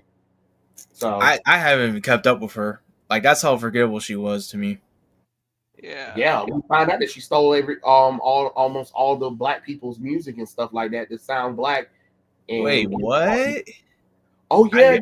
A lot of when Jennifer Lopez started off, I'm still Jenny from the block. Yeah. No, she'll hold Jenny from a lie. Even New Yorkers call her ass out. They be like, this bitch ain't from the block like that, and she ain't po like that. And then apparently she did an interview when they asked her what's her order at the bodega. Now apparently New Yorkers take their bodega order very seriously. So she said ham and cheese, orange juice, you know. So that got all the New Yorkers out and was like, bitch, what the hell you mean? What you mean a ham and cheese and an orange juice, you know? No, we don't know because we know you lying. Because New Yorkers have a different way of talking and making orders than we do. So they gonna they gonna catch you if you lying about stuff. So I guess J-Lo lied a little bit too much. Oh man. They were like, you little lying hussy. Hey, what's this whole thing going on with LeBron now? LeBron James. I haven't heard anything. What, did something bad happen to him? I've been seeing on X. I can't confirm it, but I've been seeing on X that he's taking some personal time because something. But people are speculating that it's possibly related to the whole Diddy parties, and the NBA's been trying to separate themselves from him too. Probably because he put his lame ass son who wasn't ready for the big times in the big times. Bronny James is a fraud. Mm-hmm. Wait, he has his son in the NBA? Yes, he had his son in the NBA. And he ain't ready. He's terrible. He's horrible. But he's Bronny James. I don't mean that could carry you only for so long. Because they want to do that little photo op of, oh look, father and son playing together on the same team. Fuck so that. Dumb. So dumb. And that's why they're losing viewers. Exactly. And that's why we're getting more. That's why more viewers are tuning into UFC. Stuff is, say what you want. Some parts may be scripted with the whole talking trash thing, but still, it's entertaining. It's actually a lot more believable. Well, I wouldn't say believable, but a lot more engaging than what you see on the court. I can't watch sports like that. I just find it, well, for me, I always found it weird ever since I was a kid. I always found it weird, like, why grown men wear jerseys of guys, players' jerseys, and then watch them like every season. That's just me. I never understood that. I was more of a, hey, I like to actually play football, not watch it. Or basketball. Or I like to play basketball or whatever. I always found that odd. But anyway, I'm not knocking anyone for that. That's just, I don't see the appeal to it. But that's all right. And you stay on about it. You know what I mean? But I will say this though. Those UFC fights, man. That's like, dude. Seeing people get knocked out, dude. That's some crazy stuff. I will say that. So I kind of got into the whole UFC side of things, but really I like the strongman competitions. So those are some beasts. I don't know how I don't understand how like some guys can pick up like freaking boulders, dude, and just carry it like it's nothing. Yeah, that's true. But I'm sorry, I know I kind of got us a little off track there.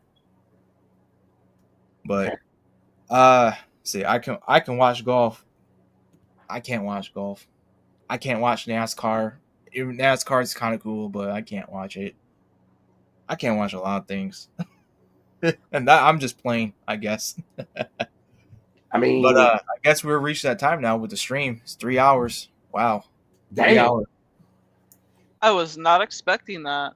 Yeah, 3 hours, 13 minutes, and almost 20 seconds. Wow. So any closing statements before we end the stream? James Gunn is a pathetic liar, pathological liar. Stop trying to hype up this Superman movie because it's still number 9 in the least want to watch movie. If you think that the only cute thing about the Superman trailer is that stupid super dog and him saving that girl, that's pathetic. He is using John Williams music to manipulate y'all. He's manipulating you. Stop it. It is Guardians of the Galaxy just with Superman in charge. That's all it is. I'm telling you. All he did was make colors and Guardians of the Galaxy. That's it. All right, Kate, what you got? I don't have much of anything. Honestly, I'm contemplating, since it's like already midnight, like Huh. I could totally do another stream, but I'm also like, no. Nah. Nah. Like, as much as I really want to continue Resident Evil 4, I'm just like, my I feel brain you. can't even activate because I Wait, keep thinking about stuff we've been is it the thinking. original or the It's remake? the original right Yeah, now. she's doing the original now. Nice. The remake is going to be later on. I mean, I've been playing the remake addictively for the last couple of months because I love it to pieces. So yeah, I had to make sure people actually watched me play the original because I've never completed the original. So yeah, but Tell me about it. but I Yeah, guess for my real. closing statement would be like my usual thing I tell everyone on my stream, which is like stay safe, stay cool, and stay hydrated. And you're All right. watching Disney Channel. Yeah. And just to reiterate and say again, got Nightfall Eldritch Chapter 1 on Kickstarter. It's a pre-launch campaign right here. Got the covers, showing a little bit of the interior pages as well. Variant covers. So, I mean, look, it's an adult dark fantasy comic manga. So, that's all I got. I'm running out of fumes here, but that's okay because Mm-hmm. 3 hours, man. Yes. And look forward. I gotta Yeah, work on that new. I gotta work on that's what I'm doing. I'm doing that stupid Disney challenge. I don't know why I do this to myself. Jesus Christ. The what challenge? So it's called Dismember. Oh no, yeah, I get what you mean now. Oh god. So I just finished Gravity Falls. Now I got to do Wings. That's the next one in the row. Like I done did like so many of them. So I done did Gravity Falls, the Destiny Islands, Maleficent, Esmeralda, DuckTales, Gargoyles, Doc McStuffin, the house from that Encanto. I'm not even good at drawing houses, so that shit looks a hot mess, but it is what it is. Peg the dog from Lady and the Tramp. What was some darn people called the bunny and the wolf? Judy Hopps and Nick Wilde from Zootopia. Timon and Pumbaa, Pocahontas, the genie, some character called Casey Brown, Pluto, what Al Hinshaw, Moana, Merlin, and Steamboat Willie, the Muse, and Figment. Yep, yeah. I done.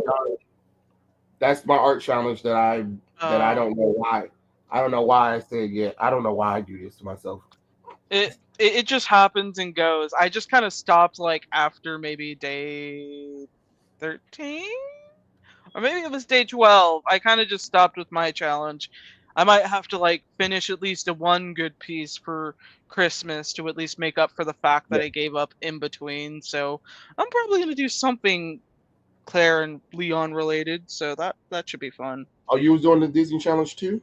No, not Disney Challenge. Hell no. Like, I cannot, for the life of me, save myself to draw that many Disney characters. Hell no. Like, if I'm gonna do a I was Disney-based challenge, it's gonna be like on my terms. On my terms. I'm not gonna lie. I was ready to say fuck this once we got to December the 14th, and they talking about Casta. I was like, what the hell is that? So I typed in Casta Disney. They bring up the house from Encanto. I was ready to be like, fuck all this shit. This shit ain't working no more. I don't want to do this no more. and I did it, and I was just like, why did I do this to myself? Well, at least you did it. Yeah, but oh god, yeah, it's the same thing as like when I did the X-Men and Marvel challenge at the same time, like a jackass. So I had to do I had to do Marvel characters, and then I had to do X-Men characters all at the same time. And I'm just like, what was I thinking. So I did Cyclops, I did Apocalypse, I did Jean Grey from Days of Future Past, I did Archangel, I did Storm, I did Blade, Colossus, Beast, Cyclops again, Magneto, Nightcrawler, Daredevil as a vampire, Galacticus, um, Shadowcat Sprite, Ultimate Jubilee, Gambit, Scarlet Witch, Galactus, Ghost Rider, Torch, Colossus from Days of Future Past the movie, Rogue, Iceman from X3, Invisible Woman, Juggernaut, Archangel from what was the other thing called? X-Men Apocalypse, Magic, Wolverine from the movies, Kraven the Hunter, the Lizard, Magneto, Age of Apocalypse, Jean Grey, Iceman, Havoc, the Maker, Moon Knight, Ultimate Cable, Quicksilver, Mysterio, Shadowcat Sprite, Mystique, Emma Frost, Kenny Spider-Man, aka Nightcrawler, Bishop, Polaris, Punisher, Psylocke, Rhino, Spider-Woman Jessica Drew, Dazzler, Rachel Gray, something called Stacy X, Spiral, King Thanos, Cannonball, Sage, Thing, Morrow, Professor X, Morph, North Star, Ultron. Trey, how much did you do? My brain hurts. You got so Like- much going on. Like I'm just like I'm I'm almost just there. waiting. Like I'm looking at my watch. I'm like, Chamber, the Wasp, Warlock, Husk, Phantom Mex, Blink, and the Watcher. 20, 21. That was probably over what? 1, 2, 3, 4, 5, 6, 7, 8, 9, 10, 11, 13, 14, 16, 17, 18, 19, all right. 20. It's Gonna over end the about stream. 40. I'm going to end the stream. We're going to talk about this after stream. So we'll see y'all later next time. Ciao. It's about 40 drawings. I'm sorry.